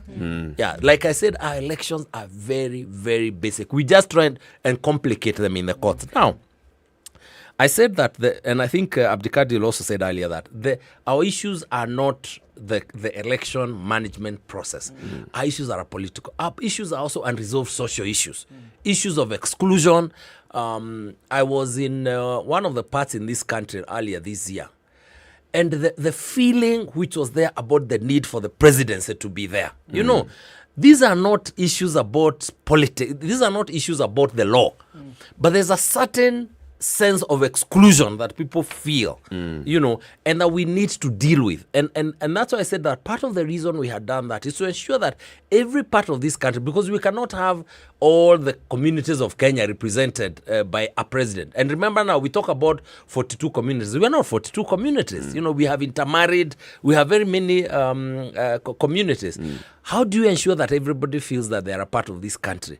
When we go to Marsabit, I don't remember whether it's you, Muhesh, who told me one time that this issue that governors are called Your Excellency and their chairs are carried by some pickup and there's a lot of razzmatazz around them, that people complain about it. But when you think about it, when will the people of Marsabit ever feel that government is in their place? That they have power. And that razzmatazz matters. We may look down on it because we are always here in Nairobi, we're always seeing authority and power. But out there in Marsabit, in Isiolo, in Mandera, in Tana River, how do people feel that government is here? The reason we devolved is for that reason. So that then we start to resolve some of these historical issues, particularly the economic ones. There are also social ones, there are historical ones, there are issues about land and historical injustices. Those issues, I think we're gradually resolving them. And that explains why, even in 2013, the level of violence post the announcement of the results was less than we were in 2017, in 2007. In 2017, the violence arose in relation to the second election. And even after that, once the election was announced, the issue just settled. This year, there is relative calm. Why?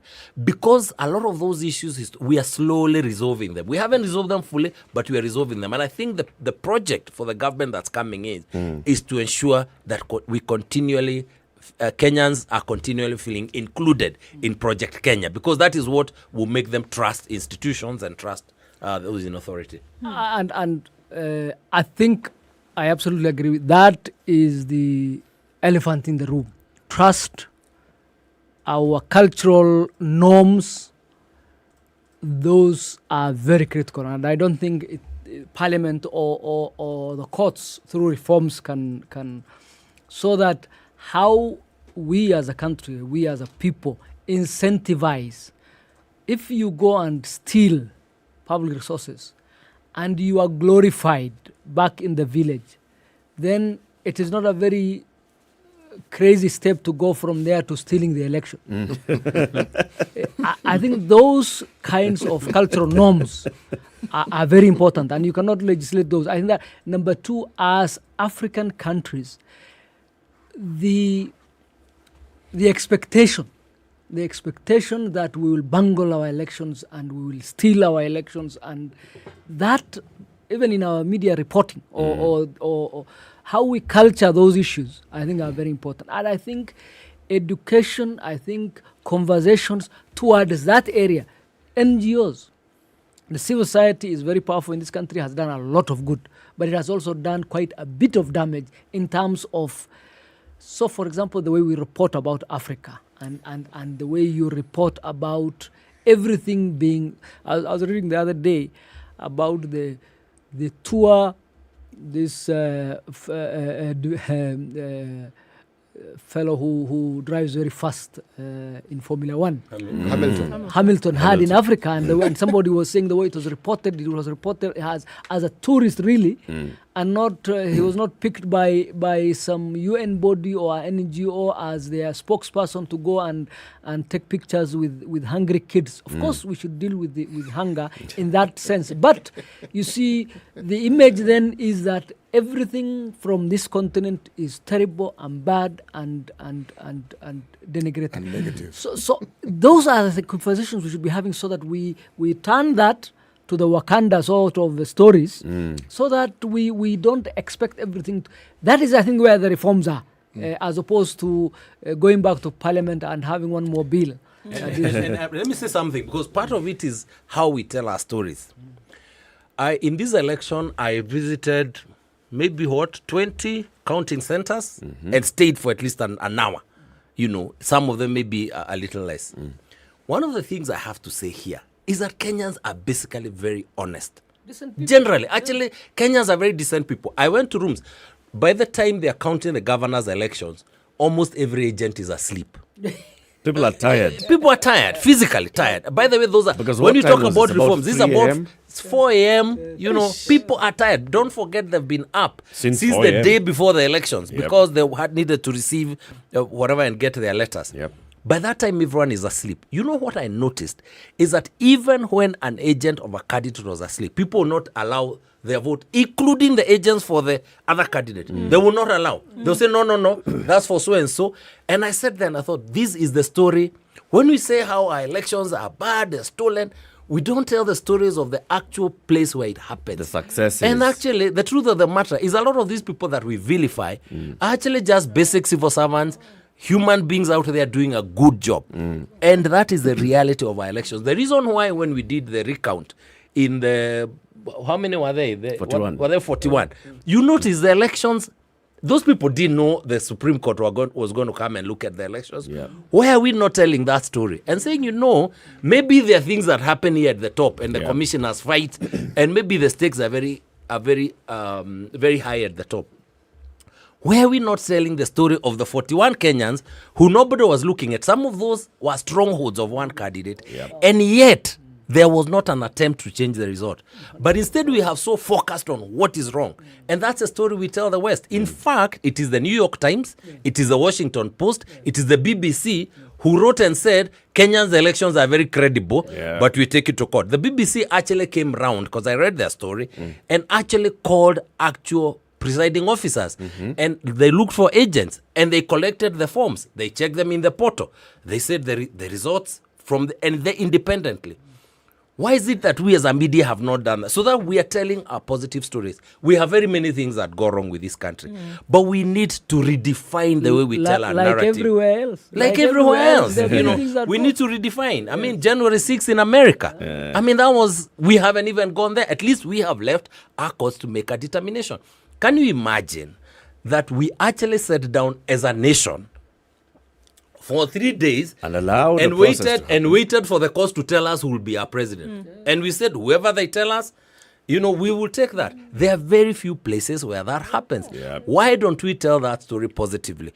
Instead, what we do look is, what is the 1% that is negative, and frame it as if that is the definition of the narrative. And I think that is a role that the media needs to play. That's not to say we need to downplay our challenges. I think they must be told.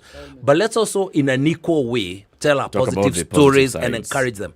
I saw Eric, and this is where I finish. There was one girl, I even wrote an article about her. There was one girl at about 3 a.m. in one of the polling stations in Kutu's primary school. That girl was asleep standing as she counted. And we kept telling her, she said no, until finally she collapsed. She slept for 15 minutes. And then came back and went, I'm fresh. Nobody will tell her story. She's not doing that because she's on media. She's not going to come to SpiceFM. We need to tell those stories because that's the reality of Kenya. These are the ones we see here with people fighting. It's because there's money involved and procurement. But down there, people are generally honest and they're generally decent human beings. That's very true. We keep saying on this show that on the second Tuesday of August, after every 5 years, the IEBC actually conducts not one election, but 1,882 elections.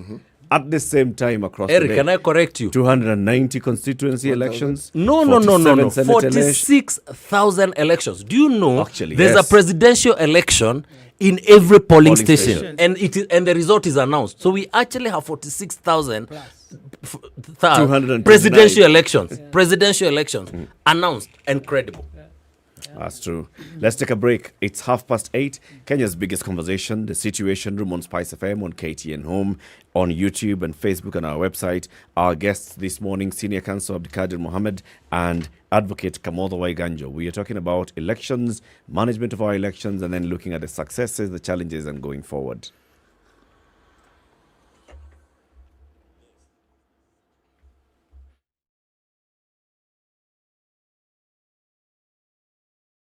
We know it is cold, but Cold Stone Creamery has hot deals for you. This month, enjoy cups of rich and creamy ice cream, delicious ice cream cakes, and fresh oven-baked cakes at amazing prices. Visit any of our stores in Nairobi or Mombasa and indulge in your favorite treats. Cold Stone Creamery, the ultimate ice cream experience. Cloudy conditions at 16 in Nairobi. We'll see highs of 24. 23 will be the high in Nakuru. And we'll see mostly cloudy conditions at 17 in Nyeri. 15 and sunny in Eldoret. Highs of 22 and lows of 12. It's sunny at 23 in Mombasa. Highs of 29. And we'll see highs of 28 in a rainy Malindi this morning. 22 and mostly cloudy in Kisumu. We'll see highs of 28 in Kakamega, and it's 21 and cloudy in Kampala. Light rain now in Dar es Salaam at 23, going to highs of 29. It's 10 degrees and sunny in Johannesburg. It'll go to highs of 26, and 30 will be the high in a rainy Lagos this morning. It's sunny at 22 in Kinshasa. We'll see highs of 33 and lows of 22.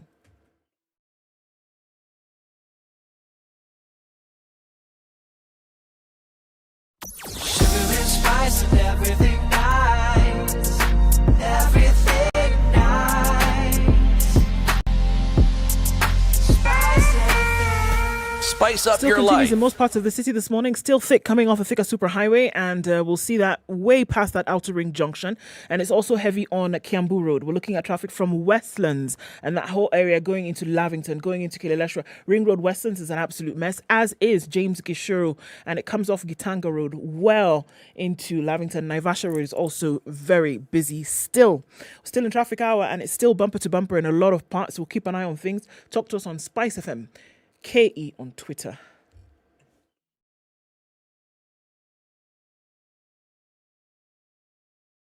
Spice and everything nice. Alright. SpiceFM. Spice up your life. Mature, intelligent talk every morning. Spice up yourself.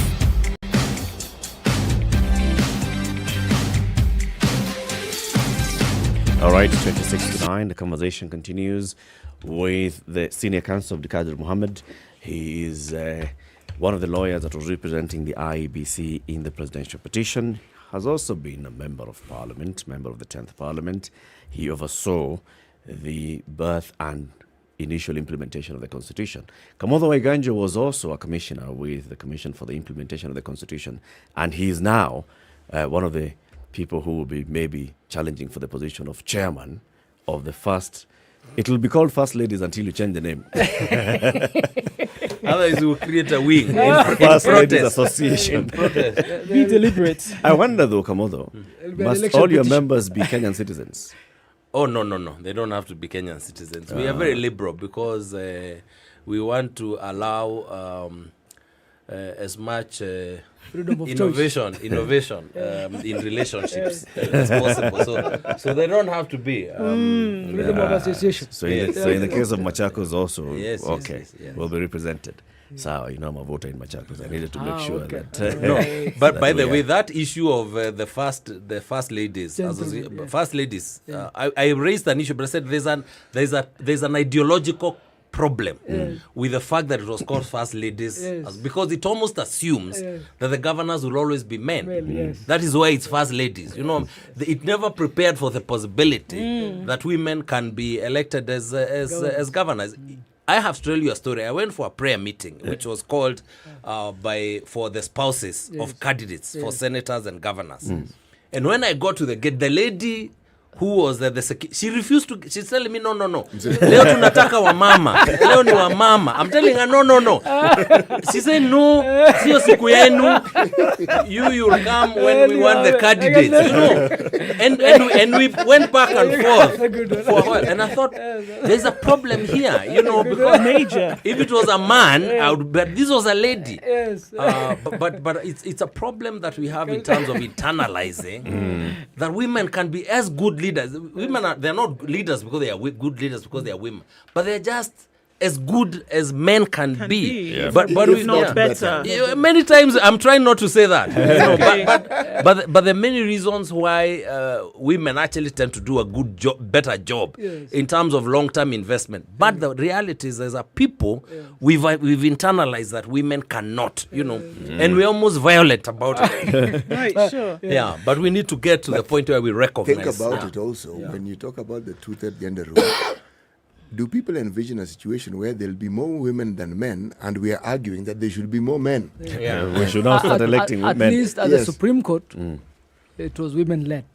Chief Justice, Deputy Chief Justice, and the Chief Registrar are all women. Yes, they are. And even the Registrar of the Supreme Court is still a woman. Back to that issue of, looking at our elections and how we manage them going forward. We've actually talked about this on the show many times, and maybe we can now throw it to you. We have said on the show that for us to have that eye on the IEBC makes sense, independent, we've got to remove politicians from it. And by removing politicians is from even the point of how are the commissioners of the IEBC appointed? The selection panel comprises very many politicians. There are political parties represented. There's a Parliamentary Service Commission represented. There are other political interests represented. So it's basically people who are being interviewed by politicians to come and manage an election for politicians. And assuming that we, the rest of us, the voters, don't have a say. I have come round to the point that, because if you realize, we have an independent body called the Independent Electoral Commission, Independent Electoral and Boundaries Commission. And we have a very elaborate process for appointing those people. So we even have them vetted by Parliament. But even the people who interview for those fellows, we have another very elaborate process. And we have even those ones, I don't know whether it still happens, but vetted by Parliament. The panel that is going to interview for IBC. the fellows who are going to be asking for this job. And I think it speaks to our larger problem than the results. I have seen that happen so many times, and the result is not necessarily better. Because you have made this very elaborate one process. So basically you have a watchman, and then you have a watchman over the watchman, and you have another process that ensures that that watchman is watched over. My brother, if you go to your bank today, you take your little money and give it to a young man or a young woman at the teller. Yep. And they'll put it in some vault where some 2 other young Kenyans have keys to. Yep. And you don't go home and bother about whether your money is safe or not, or wake up in the middle of the night to come and check, is the bank still there? You move on. If it was up to me, we would even have removed that panel. Because I have seen it, it really does very little. So instead of I put it to you, Senior Counsel. As long as that panel, there's a string that is coming to Parliament, which is the politicians, the 334 of them, that's a problem. Let me ask you, tell me how many people have been vetted out of a job by our Parliament? Very few. Very few. I think only 1 or 2 in the last 15 years. I have come to the conclusion that we need to simplify our processes more than complicate them. I think I've grown old, but that is where I've come. I think our problems lie elsewhere. It's not. They're not process issues. And the initial thinking was that what I said earlier, that because elections are a political process, you need the politicians to sort of give it, by them being the ones who appoint, it is then easier for them to give the political legitimacy to the process. But what we have realized is that it actually doesn't, and so it spoils it. It actually spoils it. And we now are it's going the to ones who participate in this political process, Kamodo. It's not those candidates and the politicians. It is we, the voters. And we place so much. You see, one of my worries, by the way, in this case, was that the court was going to give eminence to the dispute between the commissioners and its effect on the results. Because if we had allowed for that, I guarantee you that we would never have a united commission, because there would be stakes very high in keeping it disunited. I think the court has helped by saying, look, this is not about you people. It's about it's about an election. And then the other thing it has done, and why I liked the position taken by the court, is that increasingly we have so demonized the officers. You remember Chiloba. You remember Isaac Hassan. You remember the late Kivuitu. You remember now we have Chebukati. We vilify those people to the extent where no one in their right mind wants to be the chair of IBC or the CEO, because inevitably you'll be vilified, you'll be called treasoners. It doesn't matter what you do. The losers will find a way to bring you down, so that increasingly you have fewer and fewer people of integrity and credibility wanting to reach that office. Those are the questions we need to be asking, and I'm not sure that adding another layer of approval helps us to get there. I don't think it does. There's something you alluded to, though, when you talked about the leader then who is in position, Kamodo, to say, look, then and if you ask me, it's a heavy responsibility, because here we are saying that the process is actually quite basic. It is simple in this country. We lace it with emotion. We lace it with, in my opinion, almost psychophancy, to the point whereby, we sometimes tend to lose it. But if it is then the responsibility of the leader there to say that we are going to have an all-inclusive government, we're going to have an all-inclusive country, how far do you think then that it helps to make sure that in the next round of elections and the one after that then people are going to start to see that this is a process that we're all part of. We're just taking this mantle and we're handing it over to the next person to move us along. How important is that role today? Let's accept and to say, let's accept that one, it's a process. And that if you think from where we have come to where we are, we have made tremendous steps. And I think we need to affirm the gains that we have. I listened to President Uhuru Kenyatta last night. Obviously, he's unhappy with the result. But his position was, look, we follow the rule of law. I will hand over. We're making sure. That is how a country develops. But I think we now need to ask, maybe that resolve the elite disputes. But we need to ask the question, how do we resolve the problems at the bottom? Yes. Because if you notice this election, I am convinced myself that the reduced turnout of vote, because it wasn't that huge if you compare with other elections, unless except it was. It was okay. It was, but there are certain areas where it almost stayed the same. But there are certain areas where there was a drop of about 20%. But there are certain areas where more or less. But that drop, whichever way you look at it, said something. It said something about his people's faith, not in the electoral process, the administrative process of elections, but in terms of the relationship between the election decision and their welfare. There's something there that is missing. People are not saying, so why do we need to vote if it doesn't translate to a change in nation for me? And I think the challenge for the people is not to resolve elite questions. I think those ones we shall resolve in some way. But to ask the question, how do we ensure that Kenyans feel included in Project Kenya, wherever they come from? And that is a huge responsibility for President William Ruto and his team to ensure that, because Kenyans will trust a process if they see that it has implications on their welfare. And that is where the investment needs to be. Is that what those of you eminent gentlemen and ladies had in mind when you were crafting the constitution and you were devolving? What we tried to do, and we were very many, including very many in the media, was try and see whether we can resolve the large questions or give answers to the large questions. And one of those was, and people fight over resources and people fight over representation. So to try and ensure that that goes to the ground at the lowest level, people feel included and represented and get resources, irrespective. As Kamodo said, Mo used to say, look, you elect an opposition guy, we'll tell him when he asks for resources, we'll give you development when resources are available. That was what we were hoping to, and I think to a large extent, there is quite a bit we can celebrate. There is quite a bit that they were sliding back under the administration of Uhuru Kenyatta in many, many instances, in the establishment of the provincial administration, in the establishment of decisions on resources at the center, irrespective of what the constitution said. So, for example, there was supposed to have been an equalization fund, which has a sunset clause of 20 years. Many of those years are gone, but Uhuru Kenyatta refused to spend those funds.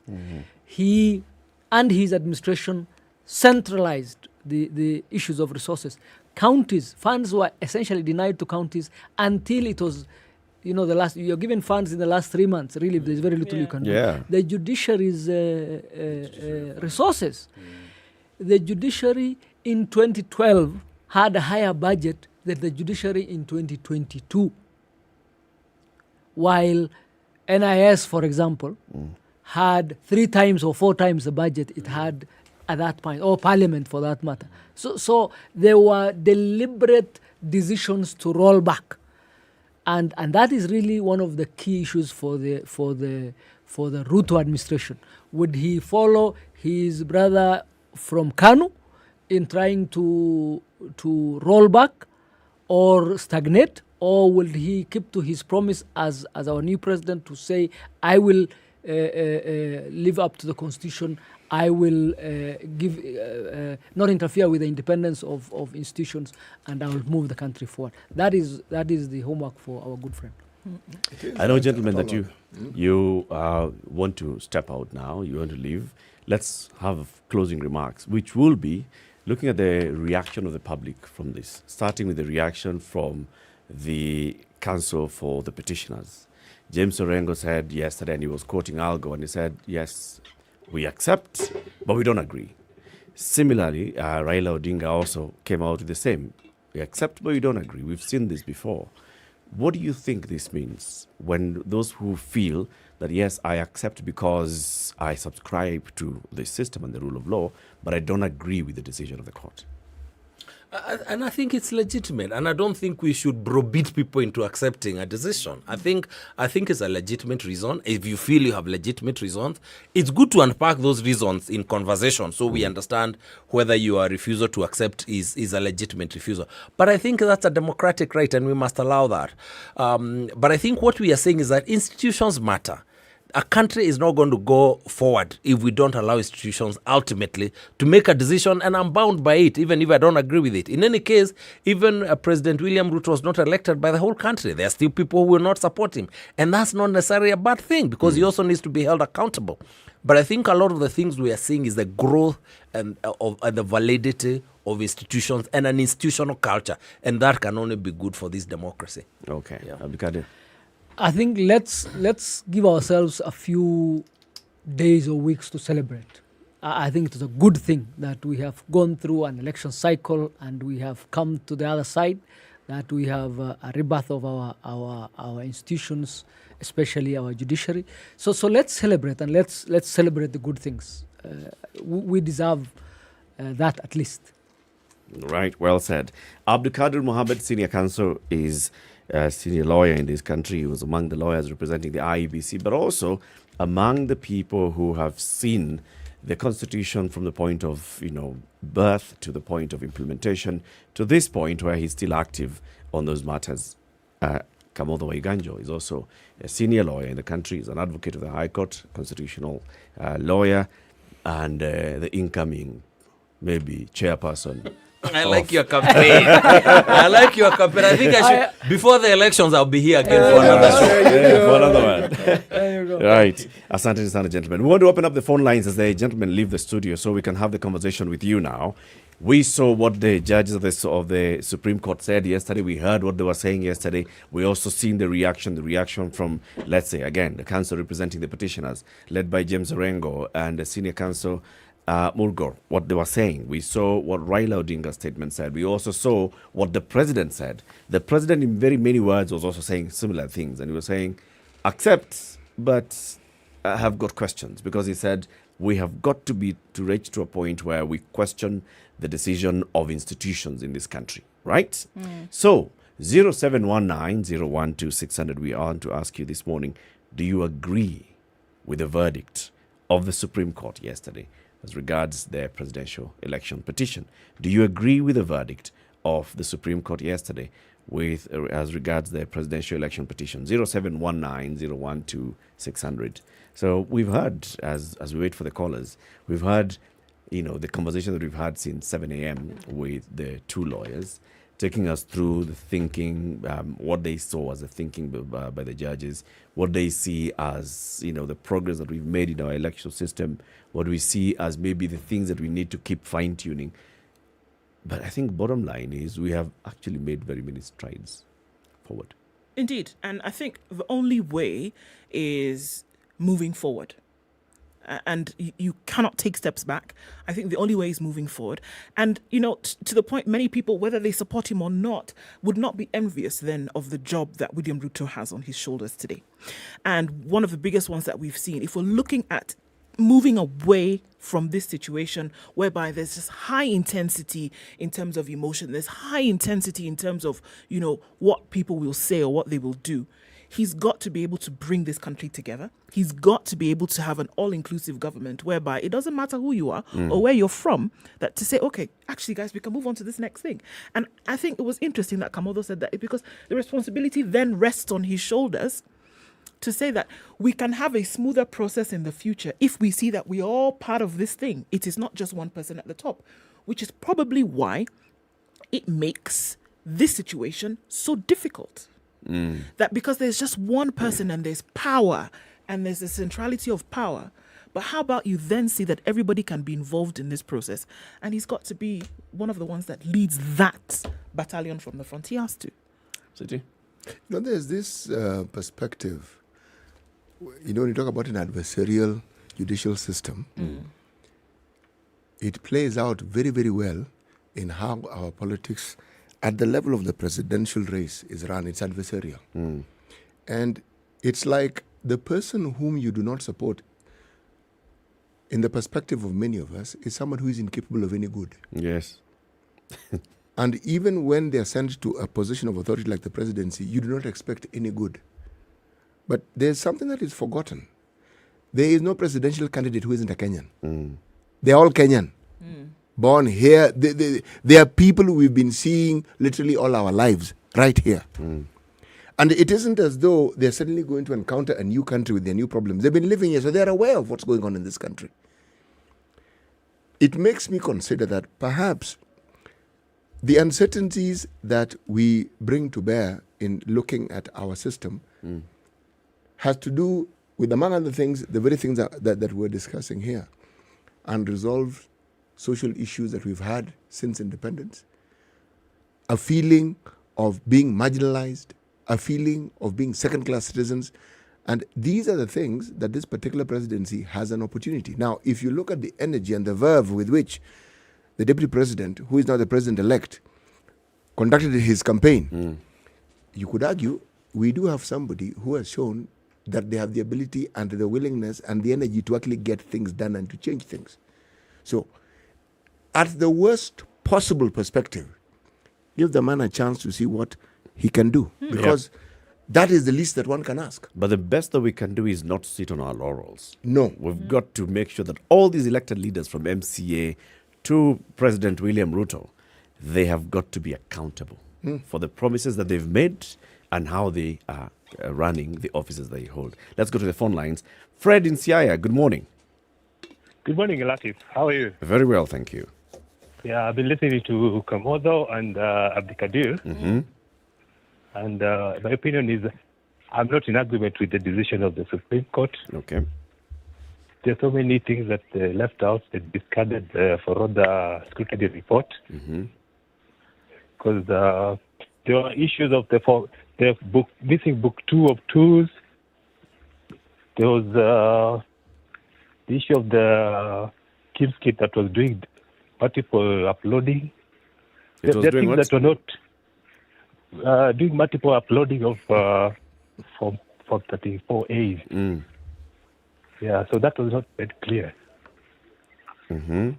So, you did. So in my opinion, so there are things that were left hanging, and we are hoping that it will be covered in the detailed judgment.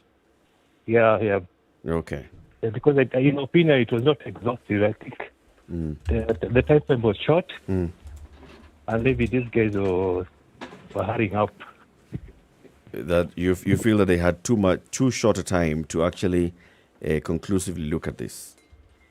Yeah, like Lawyer Willis Otieno said there were issues at Foroda, but the CJ didn't mention anything about the issues at Foroda. The wrong fields, the this thing counterfoils, the book 2 of 2s that I've mentioned. Okay. So I think some of those issues were actually even discussed, they were addressed by the judges. For example, the issue of the Kim's kit. I'm just going to read it verbatim from what the Chief Justice read yesterday. She says the Kim's kit relating to Songoyo Primary School, which bore the same serial number with another one, was admitted by IEBC as an inadvertent manufacturer's error. We are also satisfied that the two kits had other identifying features that were markedly different, including the timestamps and the polling code. Nothing turns on that anomaly. All right. But technically, how possible is it for two devices to have two serial numbers? Actually, we perhaps are not in a position to answer that question. We can only refer to what the experts mentioned. But we hear you. The bottom line is you hear this, but you don't agree with a lot of what the judges came out with. Yeah, because there's still a lot of us who need closure, you see. That's true. We are still not That's convinced. true, Fred. That's true. Thank you very much, Fred. Let's hear from Amani. Right. Amani, good morning. Good morning, Eric. Good morning, Du. Good morning, CT. Welcome back, Amani. Welcome back. Thank you very much. You've got about a minute and a half. Okay. Total agreement with the verdict. I had already come to that verdict myself before the verdict was actually, given to us by the 7 judges. Simply because the evidence did not support the claims of the petitioner. If anything, it supported the win of WSR. That was so clear to me. There was no doubt. There was no issue of maybe, maybe not. Simply because the petitioners did themselves in by providing the court with fake, forged documents, which did not tally with the originals. I mean, it's as simple as that. If the originals contradict what you produced, then clearly you don't have the documentation to support your position. And on those grounds alone, I said this thing is clear, Ruto won. And not only the documentation, but even the report itself that the registrar did. I went through it, and consistently, the 34A forms were consistent with the wins and the agents' forms all the way through the line, the chain. So on that basis, you cannot dispute, because the decision is made at the polling stations and not at Bomas. Thank you, Amani. So if that was in place, I'm good. Thank you. We will be taking more calls after we hear the news. We've been live on KTN Home, KTN News, on SpiceFM, and online, SpiceFM KE, YouTube and Facebook, and www.spicefm.co.ke. The conversation continues up to 10 o'clock. Good morning. It's now 9 a.m.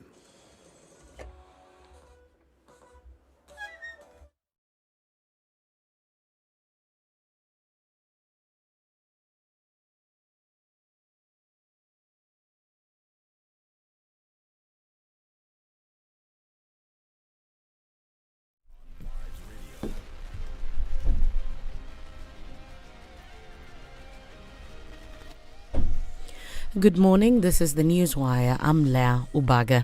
Roots Party Deputy Presidential Candidate Justina Wamae has asked for a job opportunity from President-elect William Ruto after his win was upheld.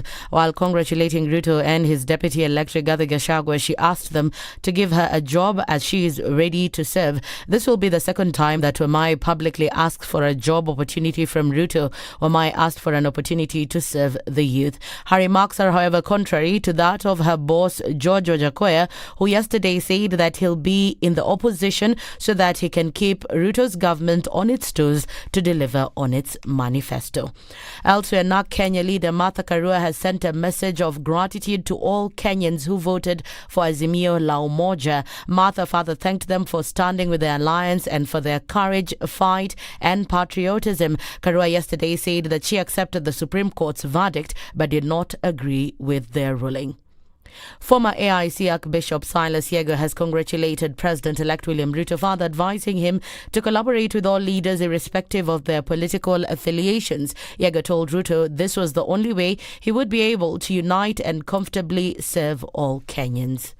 Pongezi President-elect, I congratulate you and may the Lord help you till that day when you will be sworn in. This is indeed a great day for you and a great day for all of us who have been praying for you.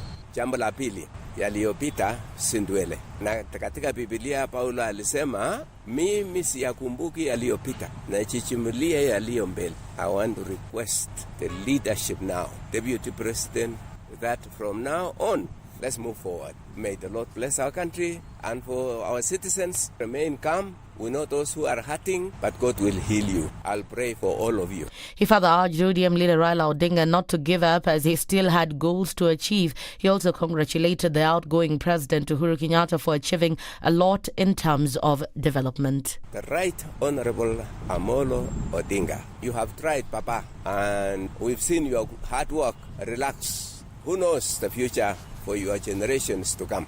David was told that your generations will remain, and maybe the generation to come will take over from where you left. For President Uhuru, congratulations, sir. You have really led the country very well. You have landed the plane, and now you are going to hand over to someone else. May the Lord bless you as you go home and rest. Kenyans will remember you for the many things you have done. In efforts to achieve various services for the public, Machakos Governor Wavinya Ndeti has warned those involved in the corruption of drugs that intend to be distributed to various hospitals in the county to stop. Speaking while inspecting the county's main stock of drugs, Wavinya claimed that they are health workers who loot the drugs and sell them to private hospitals while others sell them at their pharmacies. Kama kuna mtu atatoa dawa ya hospitali hapa auze nje, ajue kazi yake imefanya nini? Imeisha. Ajue kazi yake imeisha. And I want to tell you, niko na ma-CID wengi sana. Hata hawa patients wenu ni ma-CID. They have, wengi wako na namba yangu ya simu. Most of the people in Machakos County have my telephone number. So for me, getting information ni rahisi sana. Wavinya has also ordered an inspection of all public service vehicles and their drivers to be carried out immediately after finding out that several county vehicles are missing while others are without registration numbers. You're using these vehicles to enrich yourself instead of working for the public. Is that right? No. Eh? No. Na si ati siwajui, ninawajua. We have to do things differently. You're being paid, isn't it? Yes. Na kama unalipwa, are you not supposed to be doing work for the money that you're being paid for? I want us to do things. Now, I've got information. Hata wale wenye wanakodishanga hizi magari. I've got that information. And internationally, Pakistan authorities are struggling to contain their biggest lake from bursting its banks after a last-ditch attempt to drain it failed. Water levels in Manchar Lake in the southeastern Sindh province had risen to dangerously high levels. After days of record monsoon rains, the attempt to breach it displaced up to 100,000 people from their homes. Pakistan's National Disaster Management Agency said that floods in Pakistan have affected some 33 million people and killed at least 1,314, including 458 children. That's the Newswire. I'm Leah Ubaga.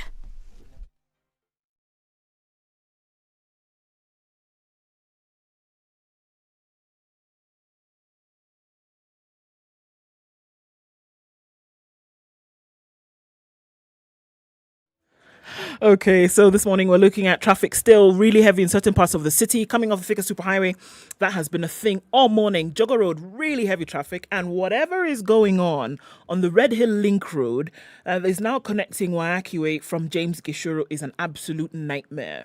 Traffic is not moving here. Well, actually it's moving, but painfully slowly, and we're not quite sure what the medicine for this is going to be. We're also looking at Naivasha Road, really heavy traffic, connecting with Gong Road, connecting with Gitanga Road, and then connecting with Kingara Road as well. So that started early and it's still doing a thing. CBD also taking quite a hit this morning. It's coming off a Thika Superhighway, still heavy, and Kiambu Road as well, in and outbound traffic is bumper to bumper. It's that Tuesday, folks. Hopefully we'll get out of it before mid-morning. Let's take a look in about half hour and see what has happened. SpiceFM KE on Twitter. Let us know where you are.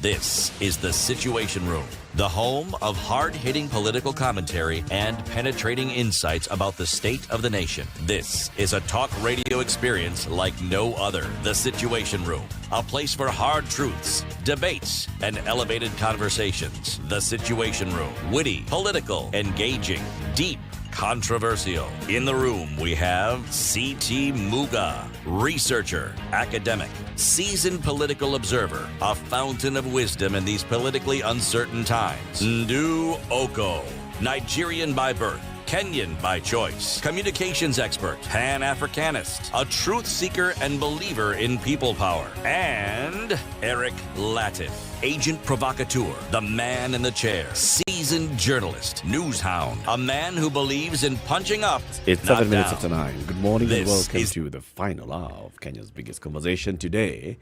We still want to hear from you. We'll open up the phone line 0719-012-600. The verdict of the Supreme Court yesterday. Do you agree with the verdict? We know that there are those who accept but don't agree. Do you agree with the verdict? CT has the day's proverb.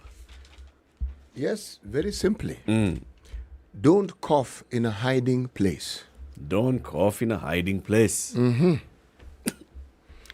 The whole purpose of hiding place is that so that your location is not known. Now, the moment you cough, what do you think you have done?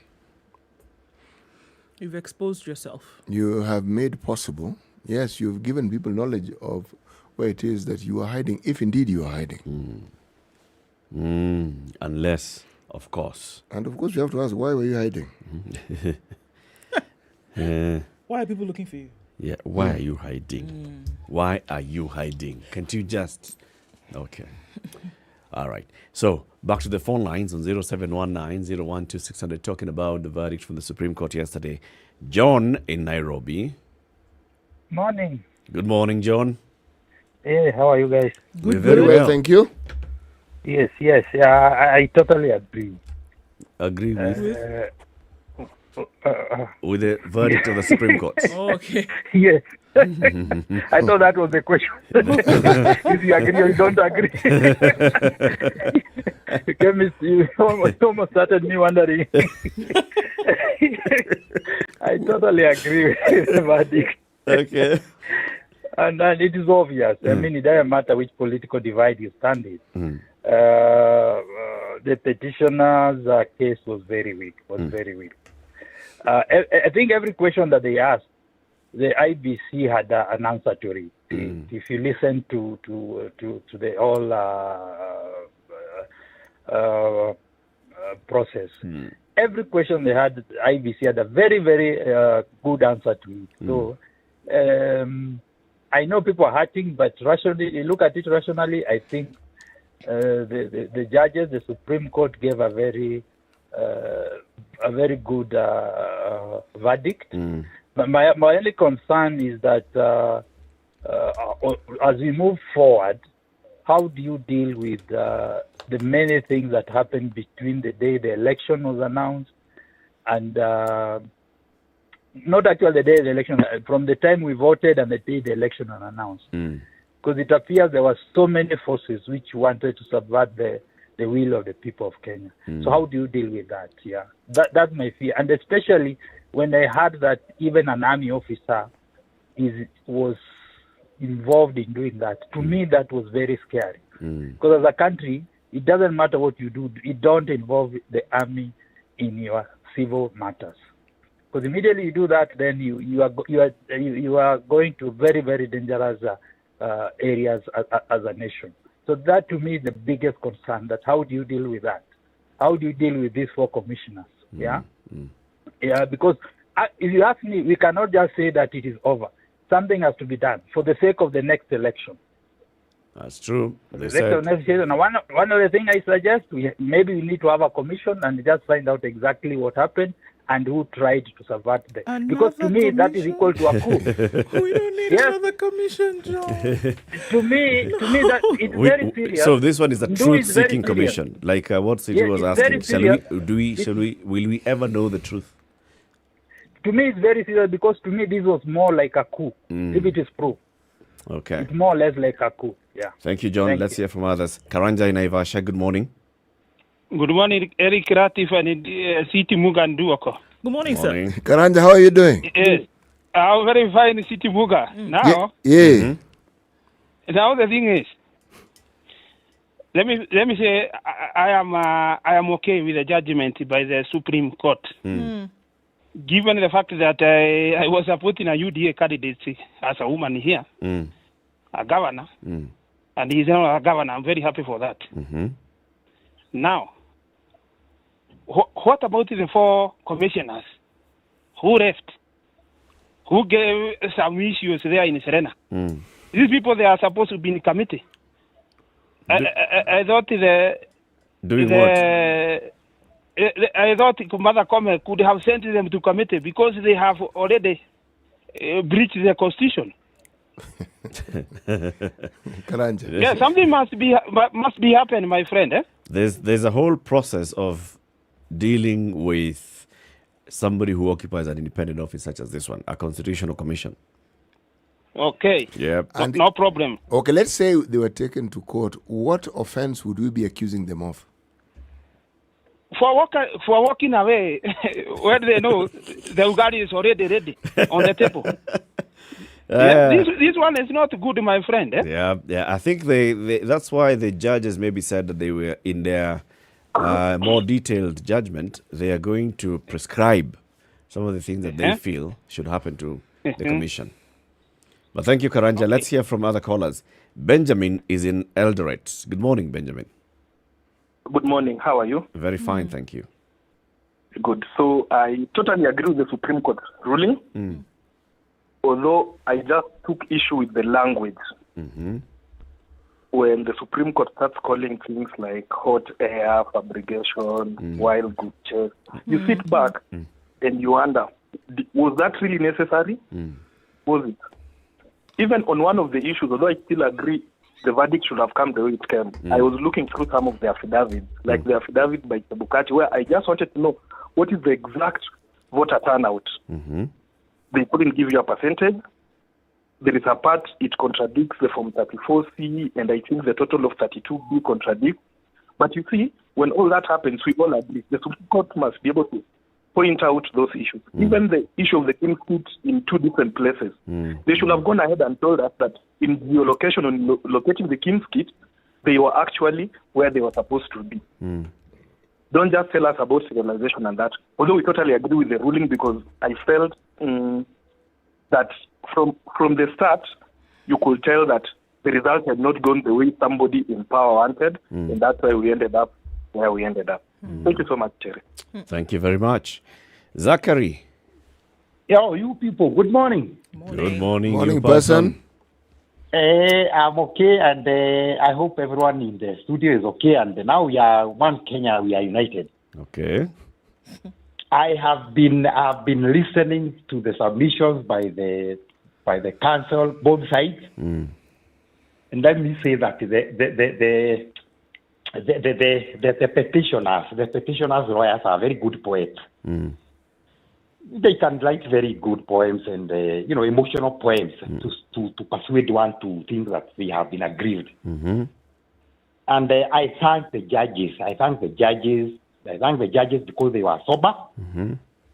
They said, I remember one guy was trying to convince them, I don't know, from the youth city for what. And I thought, we have lost this thing because that guy is very persuasive. He is using poetic language and very emotional, and you sympathize with him. And I told people, let us get ready for our election. And yesterday I said this, Mr. Laila Odinga is I mentioned a proverb from our Kikuyu language. Eric, you have been very good at helping everyone who comes to you seeking for help, Don't expect them to reciprocate once you are in need. It will be. That is what the proverb says. That's what it says. Mr. Laila Odinga is the father of whatever we are enjoying today, the freedoms we are enjoying today. So he is the Mudikani. He is the guy who takes everybody in the village, and contributes to the buying of the coffin, digging of the hole and food. But now when he comes, it is his party now that we bid him farewell. He should not expect us to reciprocate. So the judges were okay. Okay. They were fair. But the four commissioners actually let everyone down. They let Kenyans down. They let the Mr. Raila Odinga and his company down. The way they behaved is not the way they were supposed to have behaved. They would have read the mood and they say, Raila is not winning. And because they seem to have been briefed, and they are briefed, simply led, make sure that Raila Odinga is made the king, Now, at the 11th hour, this is the time that they are realizing, we are failing. And now they wanted to please their masters, whoever sent them. Zachary, can I ask you a question, Zachary? Kindly. Zachary, can I ask you a question? Kindly. What would your opinion have been if the judges had said everything they said, but had said that instead of disagreeing with all the petitions, they agreed and that they overturned the announcement that the deputy president was now president-elect? What would you have said, or what would you be saying now? if they said that if they overturned everything, Yes. They nullified the election. let me tell you, I would have been ready to go back to the ballot and queue again, just as we did, and I would have accepted it honorably. And we go and vote, and I would have mobilized even my neighbor who we are not in very good terms. I would have called all my exes. Oh, come now, here we have got this, whatever. And Mr. Eric, can I say something? Yes, we've got other callers on the line. Yeah, but quite for a minute. There are these guys who are trying to tell our DP, Mr. Rigathi Gachagua, that look for another designer. No, for us Kikuyu men, we are okay with the way we dress. Like now, I will. Mr. Gachagua should be in the you call it what? The cowboy's cap. That big cap, So you're okay with his wardrobe? Jacket. He has not worn the razor jacket. We are going to make sure that he wears one. He is okay. There is nothing wrong with his wardrobe. Thank you, Zachary. No, his wardrobe is okay. Thank you, Zachary. Man worries about money only, okay? Victor in Nakuru. Yes. Good morning. Morning. How is Latif, Muga and work? Tuko salama kabisa, Victor. Yes, the verdict. Yes. No, we have to accept and move on. But from my side, I think it was just a political judgment rather than a justified judgment. In the part of 50 plus 1, I think I did maths, and I got my state A. And I did statistics, and I got my first class. If you tell me that the turnout is in the okay, what is the denominator there? You want to tell us that the turnout is in the King's Kit? Then why would the IBC tell us the national registered voters in Kenya? For what? I think that one could be. That would be ought to be the denominator where people, 50 people have gone to vote. Then you calculate the 50 out of the registered voters. Now they're telling us another English. I think the judgment was just about political, and I think they look like people have been in political mood. Instead of taking us for another 60 days, let's just, let's just make the political judgment so that the political temperature goes down. But it was not justified. In the part of bit plus 1, that was just, they just played with our mind. Right? We did maths, and we know how to do a math. Dominator. The sort of turnout you work with the registered numbers. Then the soon of them telling us the registered numbers. Bottom line, you don't agree. No, I don't agree with you. I accept the verdict because now you accept the verdict, but you don't agree with it. I don't agree with that at all. Then the language they were using, what is not here? If you don't agree with that, the advocate tell no, have you evidence? Don't need it. It's not. What to make us? But you told them we have fabrication. What is that? We hear you. Thank you, Victor. Let's hear from Robert in Serem, Nandi. Wait, Robert in Nandi. How are you? Where unaitwa Robert Serem? Mimi siiti Robert Serem. That is where I come from. You are Robert from Serem? Yes. All right. Is Serem in Nandi or is it in Vihiga? We are in the border. Okay. So part of it is in Vihiga and part of it is in Nandi County. Safi sana. Yeah. All right. What is your feeling on this? Do you agree? I tend to agree because at the end of the day, when you look at, by the way, let me greet your colleagues there. You guys disappeared off air last week, and I was so worried. You were waiting for us to appear in Serena. We were in a hidden place. We refused to cough. No, let me tell you one thing. The only objective show that you can have in this country is yours. Very objective, very sober, and at least everybody is given a chance to express his view. And we commend you for that. Alafu, the second thing is that they're saying, if you buy a drum, where do you beat it? Leave alone that. It was a nice one. That's it.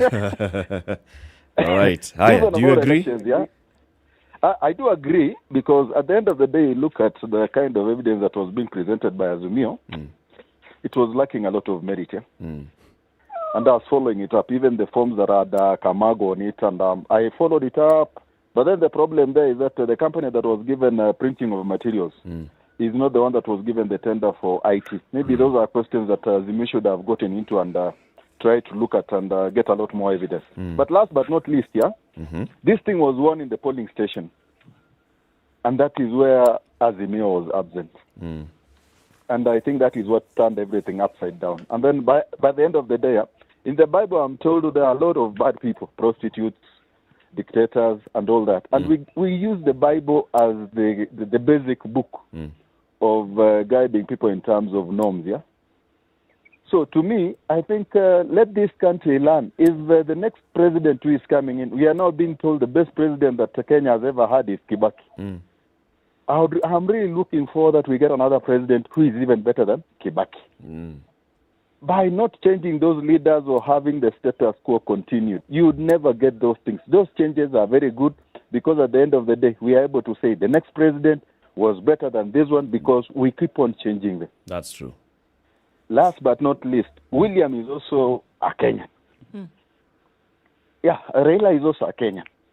So by either way, this seat is only occupied by one person. Who is a Kenyan? By Pinky Ponky or wherever, by the court, it has landed on William. It is time we moved forward and looked at what he can implement. Thank you. Good day in Serem. Jesse in Nairobi. Yes, good morning, Eric, City and Du. Good morning, Jesse. It's a pleasure to connect with you. Karibu. For me, yesterday's ruling, I think we have no choice. We have to accept. So, but on a positive side, in my opinion, is that if you look at all the Supreme Court cases that have happened, is that it helps IBC sort of improve even how they manage the electoral system. You can see now a lot of the positives that IBC lauded in this last election. You can see that is influenced by also the failure from the past election.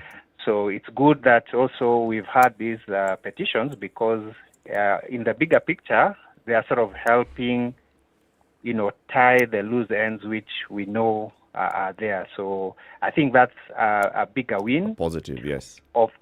Yes. So other than that, I think also the other comment I had is that also this process helped us see that the problem is not Kenyans. It's not the citizens who vote. It's more our leaders, because if you look at how the campaigns went and, people are mingling, we had cases where people from different campaign rivals just, their, caravans meeting each other and people greeting. We came to the voting day, we voted okay. But I think Bomas left a bad taste, and it was the leaders. And so I think also they should reflect more on this and the role that they have to play in ensuring that, this country continues growing. And so I think that's something that came out from this election. And the last point I wanted to make is that I think the president-elect now has a lot. Expectation management will be key because I think after next week, everything will change to now. Now we want our promises. So I think he only has the next few days. I think even from now, people are already asking, okay, now let's go to, okay, what did you say? So which is good. And I think hopefully we should now move there. And hopefully they deliver because I think there are a lot of challenges Kenyans are facing. Thank you, Jesse. All right. Thank you. David in Mombasa. Mom. Good morning. Good morning, all. Good morning. Good morning, too. I'm calling from Mombasa. And as much as I agree with Supreme Court, or I disagree with Supreme Court, we have a long way to go regarding the integrity of Kenya. I remember yesterday, our President, Uhuru Kenyatta, just quote a word that we must ask ourselves, is it about numbers or is it about the process? I do invite you, Kenyans, to keep vigil and to hold all the institutions to account. So we are waiting the next 100 days or 1 year to see, is it about that numbers or is it about process? And the consequences about us too. And another thing, and I'm sorry to say this, we congratulate the president-elect, but you need to understand that the wisdom and knowledge need to go together with the leader. We are 50 million Kenyans. As much 7 or 6 million they didn't vote today, or we still have remaining 30 million Kenyans divided into UDA and Azimio. So you need to use wisdom and knowledge. It doesn't matter that they campaign against each other. You need to use the same knowledge and wisdom which Uhuru Kenyatta uses from 2017. To be a president for in all. Order. Yeah. Thank you, David. That is as a Christian, he has to do that. Yeah. Thank you very much, David. Asante sana. We'll still take more of your calls after this break. It's 29 minutes after 9. Do you agree with the verdict of the Supreme Court yesterday? There are those, of course, we know you accept, but it doesn't mean that you agree. So those that agree, tell us why you agree, and those that disagree, tell us why you disagree. And it's all very, very, very democratic, and it's within your rights, okay? Reminding you about County 49. Yes, County 49, Bwatele County is what Showmax is releasing another episode of this week in a couple of days. And you'll be able to see the progression of the story of the, do I want to say defunct governor? Defunct. Who is coughing somewhere, and even if they're being hiding, nobody is worried about whether he's hearing. Governor one out. Deputy governor becomes governor. Deputy governor, who is now governor, has been defanged. That's what I'm saying. By now, people. Whether this one coughs or not, it doesn't matter because they know exactly where he is. So it's the story of a fictional county Bwatele in the breadbasket of Kenya. For 760 shillings a month, as low as that, you can have access to this and other great programming thanks to Showmax. Watch the intrigues of County 49 and everything that's happening therein, and see if you can draw parallels between what you see. Let's see how the roads are looking like today. So yesterday there was no traffic. Are people back on the roads today? Times 10.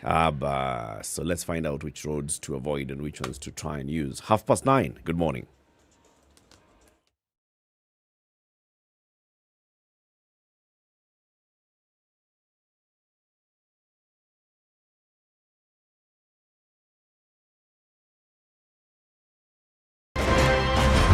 This nation has never healed genuinely from the 2008 violence.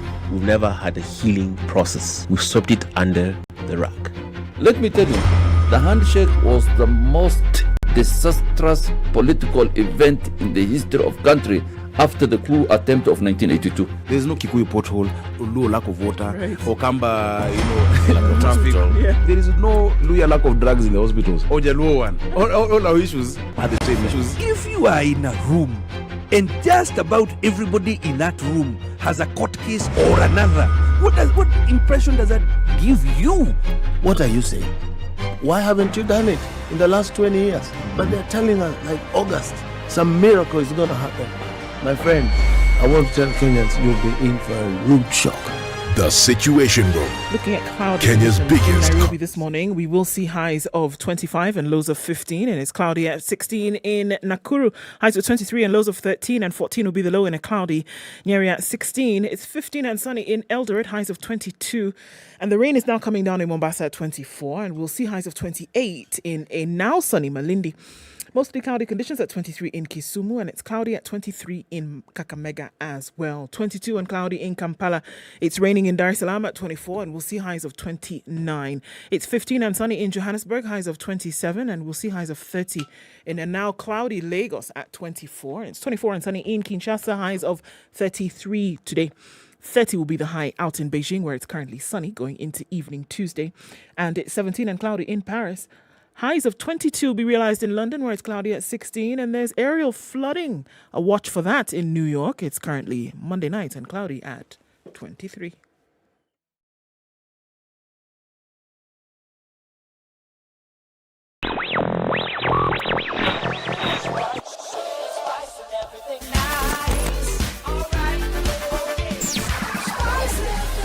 spice up your life. Okay, so looking a little bit better coming towards North Airport Road, but we're still seeing heavy activity on Jogo Road today. Lunga Lunga started really early and it's now trying to get to that Likoni junction, which will spill over to the Southern Bypass, which is not too bad right now. Where the action is also a lot less is on the Thika Superhighway, but we're looking at that underpass connecting with Muthaiga Square coming off of Kiambu Road. That's still pretty busy right about now. It's looking a little bit better coming off Naivasha Road, going and connecting with Gong Road. So it looks like traffic hour will end not too far from now, but still a busy hive of activity on the roads this morning. Whatever you're doing, wherever you're going, be careful and talk to us on SpiceFM, KE on Twitter.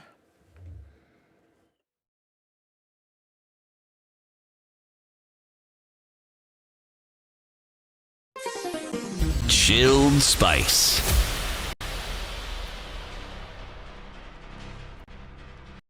Mature, intelligent talk every morning. Spice up yourself.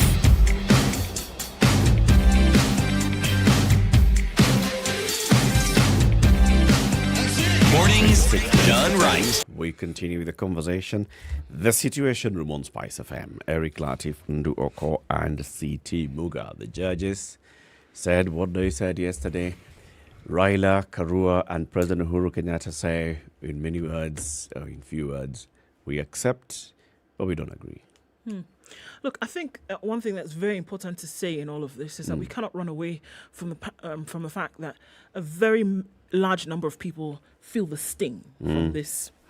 But at the same time, I think just like we had a conversation over the last 1.5 hours, 2 hours, that a lot must be done to make sure that structures are so well developed and trust is even more developed, that even if your person in the future doesn't win, that your faith is not in the person, but that your faith is in the structure, that regardless of what happens, that you will be all right with the results. And I think that is what we need to be moving to.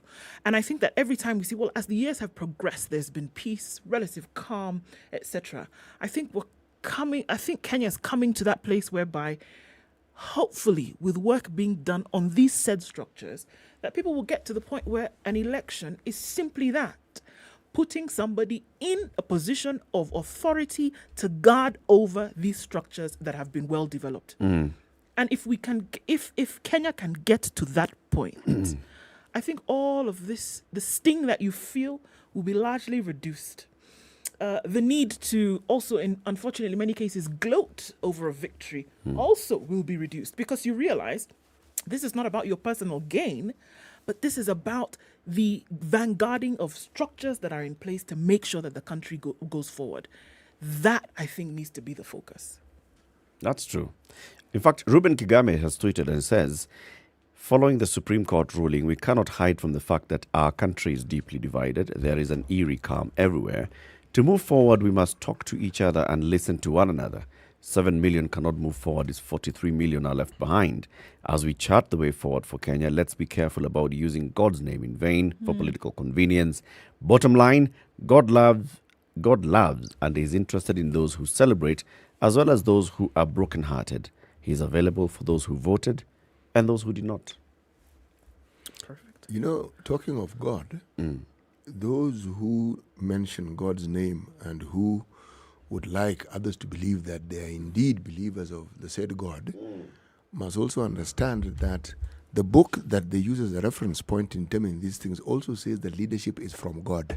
So now, work that one out.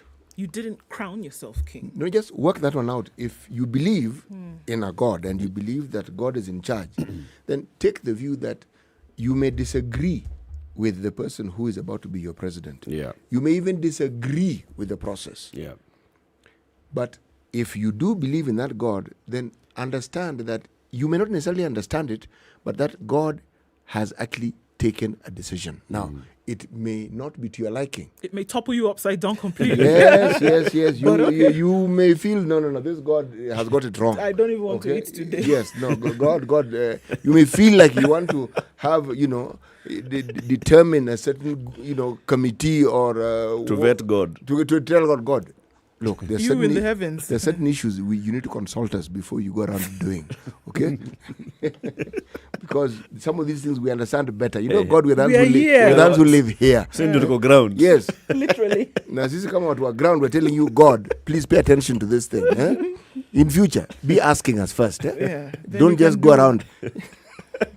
Just hover about. Yes, making decisions for us. God, surely even you.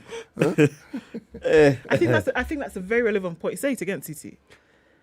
If you are a believer and you believe that there is a God and you believe that there is a book that you refer to when you want to understand what it is that God is saying about certain things.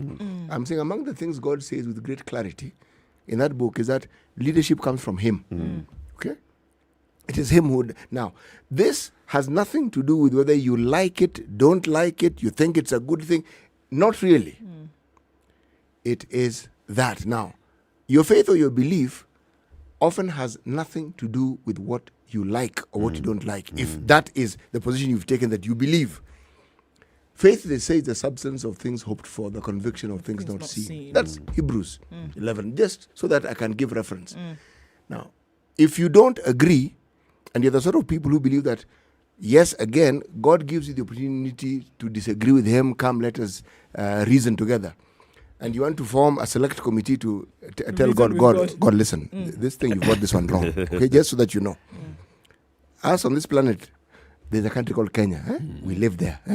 And we understand these things better than you. So this is the guy who should rule. Yeah, can you? And this guy you're giving us, we know him better. We know better than you. So can you? Yeah, we know you created everything and everything. We get that bit. Our choice. Yeah, but on this one here, can you please listen to us? And in the future, God, consult us before you start making such decisions.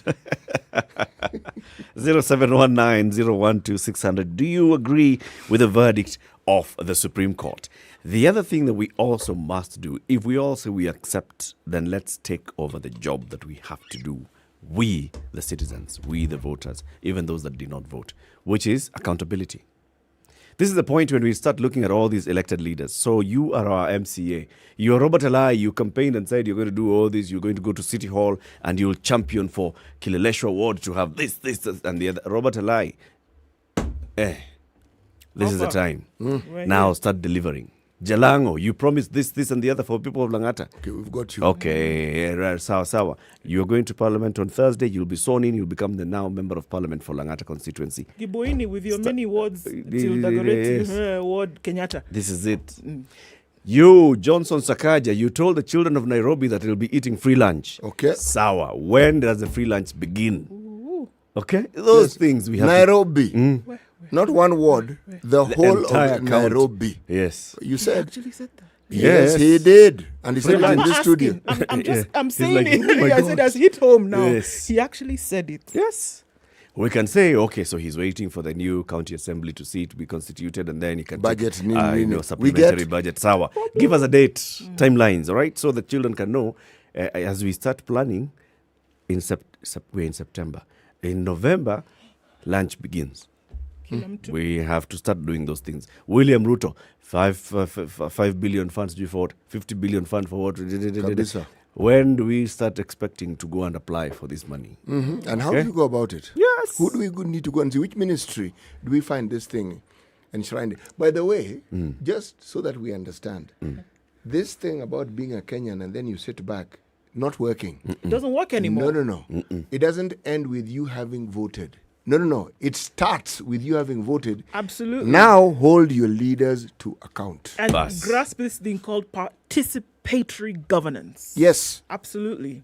The Constitution gives you that power. Yes. All the powers are entrusted to you. You, the citizen. It is you who is the principal in this whole setup. Not the president, not the governor, not the senator. It is the voter. Now, back to the phone lines. John Joroge in Mombasa. Good morning. Good morning. Situation room. Good morning. Yes. It's been a while. It has. Yes. May I start by saying I've been vindicated. Okay. I once said in this station that somebody somewhere is being played. I've been vindicated. Who was being played? Just remind everybody else. The person who have lost, it was inevitable. Why? because I tend to believe things don't just happen. Things are made to happen.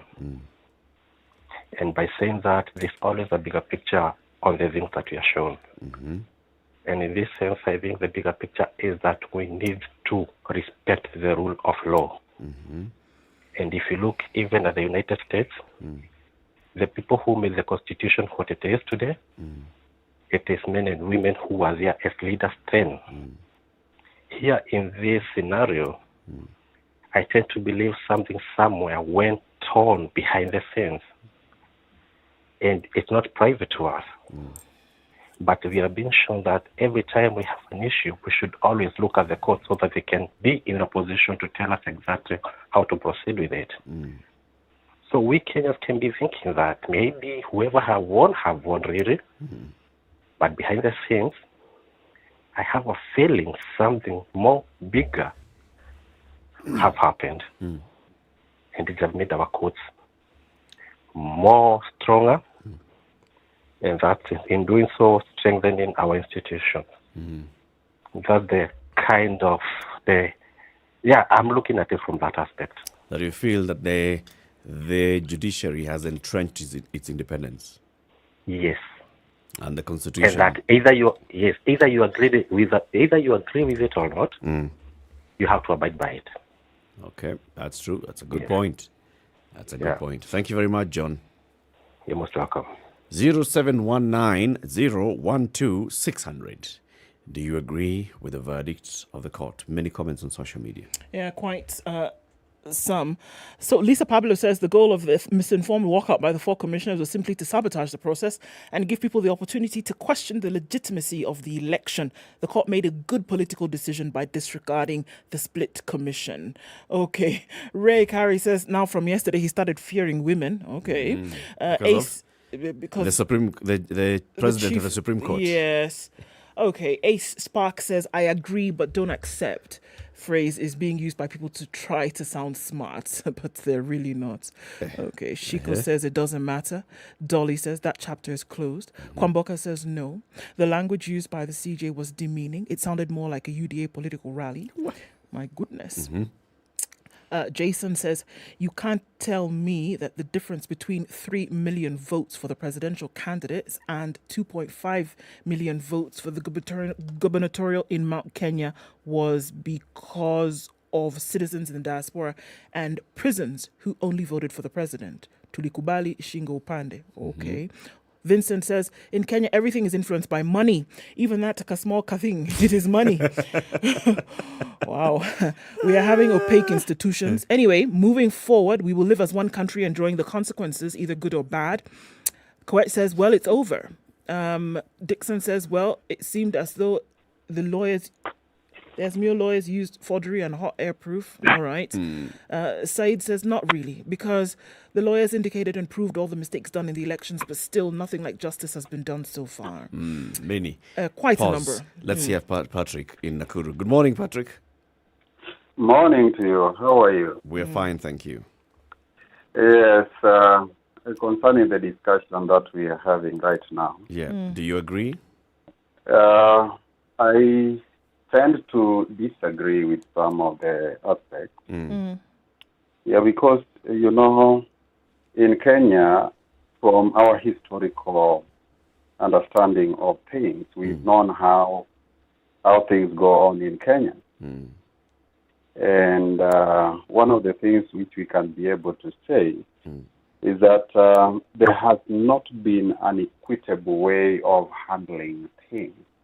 People are always suspicious about every situation. And for sure, we have already cultivated that kind of a culture in our lives where we are always suspicious with one another. And whether it was true that the decision of the court is all right, we will still be suspicious of one another. And this is one of the things that has been embedded in our society in such a way that leaders always want to be in a position of power to influence some, aspect of their lives. And sometimes it might not be that the citizens are the ones gaining, but it ends up being the leaders who are the ones gain. And that leads me to a situation where the maturity that has been shown, even though there's a group of people who have been disappointed with the election, the maturity that was shown actually where, people are accepted and people are trying to move on irrespective of, whether they agree to it or not. Yep. That kind of maturity has actually been the most important aspect of this election. Yeah, because we need to understand that not everything will go our way. And when things don't go our way, we actually need to sit down and refocus and look at various aspects of our lives and say, what can we be able to change? Patrick. And if we want to change the world, you have to change yourself first. That's true. Thank you, Patrick. Let's hear from others as well. James in Nairobi, good morning. Hello, good morning. How are you? I'm good. I'm talking to Eric, Yes. you and City. Yes. In a long time. I used to call this show and it was so new. Hey, then what happened? You abandoned Then us. I got busy. I got busy in a way, and then the line got busy and busier. So you try to call. Sometimes you are frustrated. The show goes down, and you're Ole buena. But welcome back. No, it's a good thing. That's how it shows you guys you're growing, and we love you so, guys. Kabisa. You do a wonderful job. Kabisa.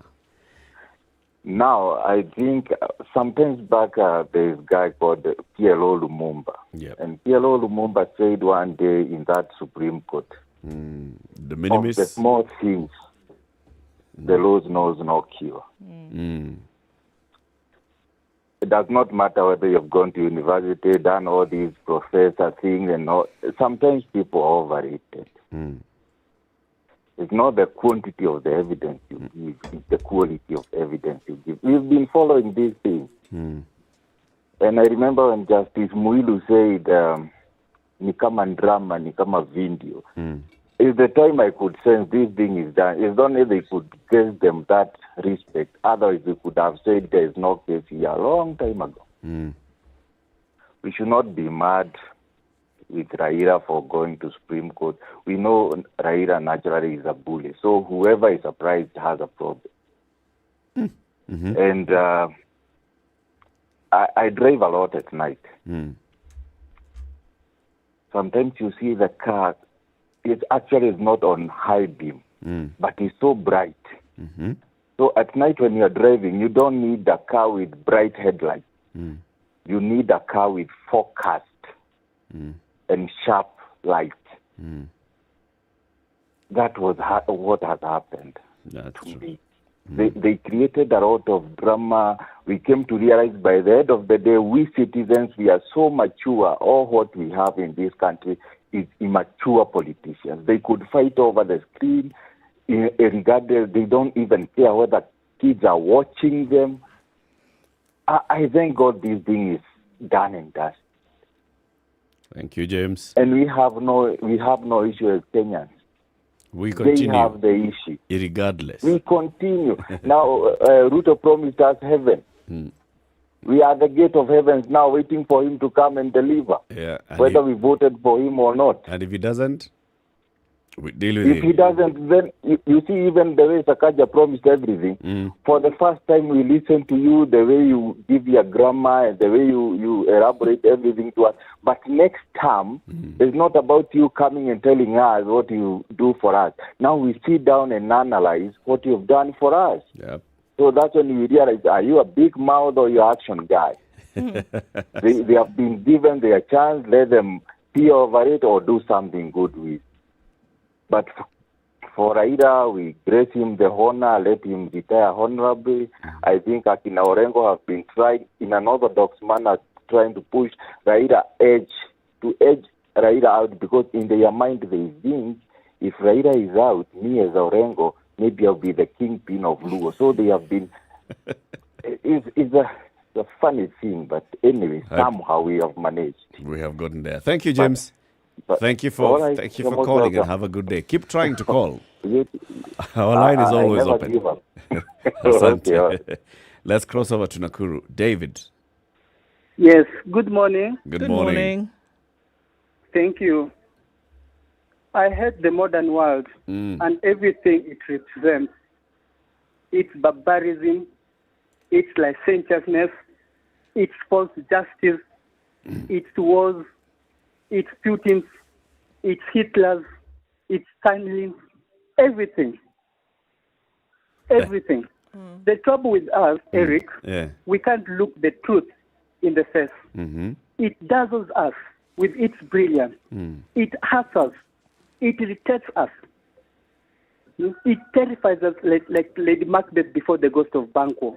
Why am I saying this? Tell Are we learned? Eric, you know what? Education is the integration of knowledge itself, whereby knowledge it is defined by and helps to define the self. Where is the truth in this? Another name of knowledge is truth.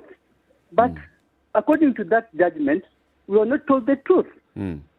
Among the social thinkers, and accepted the idea of absolute truth, and thus met with Bourdieu's disapproval. By and large, to the communist philosophers, truth is the name of knowledge obtained by objective studies, So, David. subject to a given time and state of affairs within this specific. David. Truth is knowledge, and knowledge is truth. David, do you As accept such, the verdict? knowledge could be defined.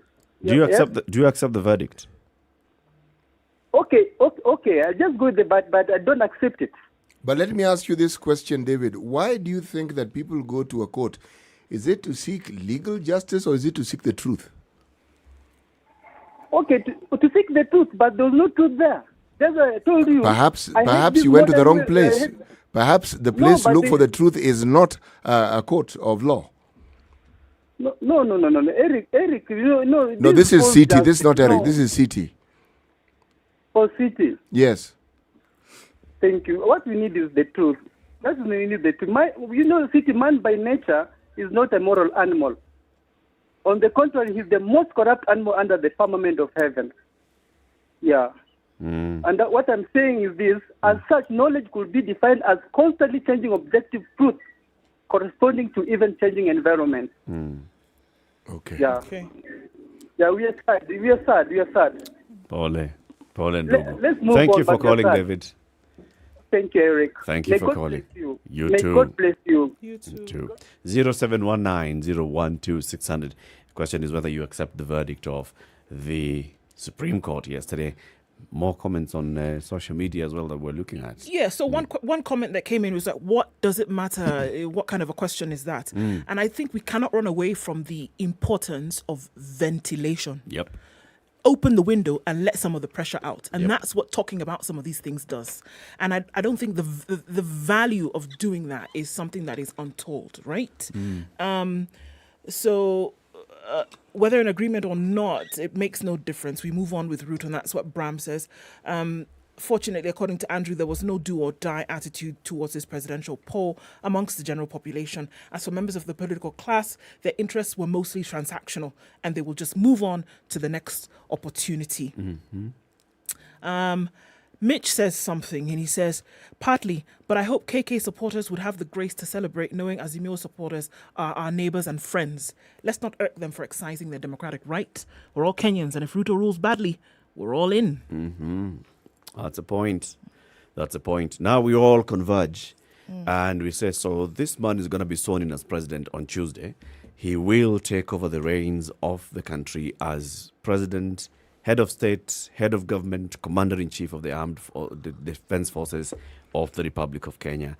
He promised to run a country in a certain manner, and he's also been repeating that since he was declared the president-elect. He's been saying, yes, there's a lot that we need to do. We have got to bring people together. In fact, he's been justifying reaching out to members of various political parties by saying, look, people, I've got to be a president of everybody. And this is what he's pledging. So it's our job to make sure that we keep him and hold him accountable for all the promises that he's made and everything that he does. This show will be doing that, not just to President William Ruto, Deputy President Rigathi Gachagua, but to everybody, especially the 13th Parliament. We don't want to see a repeat of the 12th Parliament. Oh, God, please. Oh, please, Jesus. Why? Why? Why? Mungu's idea. Mungu wangu. Help. The 13th Parliament has got to rise up to the occasion. And one of the things that, of course, we expect the 13th Parliament to do is to make sure that it's not just rubber stamping the executive, but also representing the people and making sure that the people's interest comes first, not the interest of the political leaders. Yeah. Yeah. Look, that participatory governance that you were alluding to, CT, I think is one thing that we often ask the question, that how can you then make sure? You can make sure by being involved. You can make sure by, you can be bullish in this. And I'm not saying bullish with a negative tint to it. I'm saying that you take your governance as, but you take it by the horns. You have to. If you're going to reserve the right to complain about certain things having not been done in a certain manner, then you must be involved in the processes to getting it to that point. Indeed. We'll have more conversations tomorrow from 6 a.m. to 10 a.m.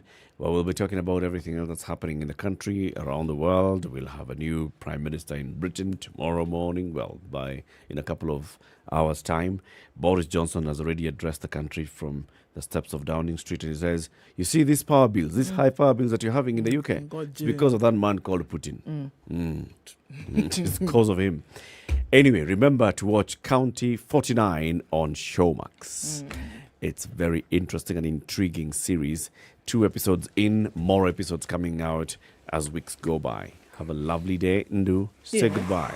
Goodbye. And God bless. And see you tomorrow. Okay. City, don't say goodbye. Say something else. Have a lovely day. Very good. Indeed. Do have yourselves a lovely day. See you again tomorrow morning. A very good morning to you. It's 10 a.m.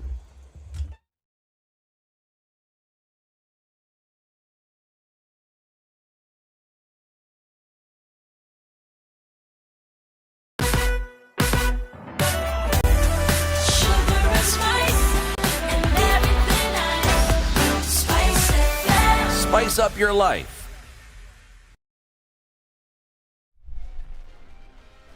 Good morning, this is the Newswire. I'm Leah Ubaga.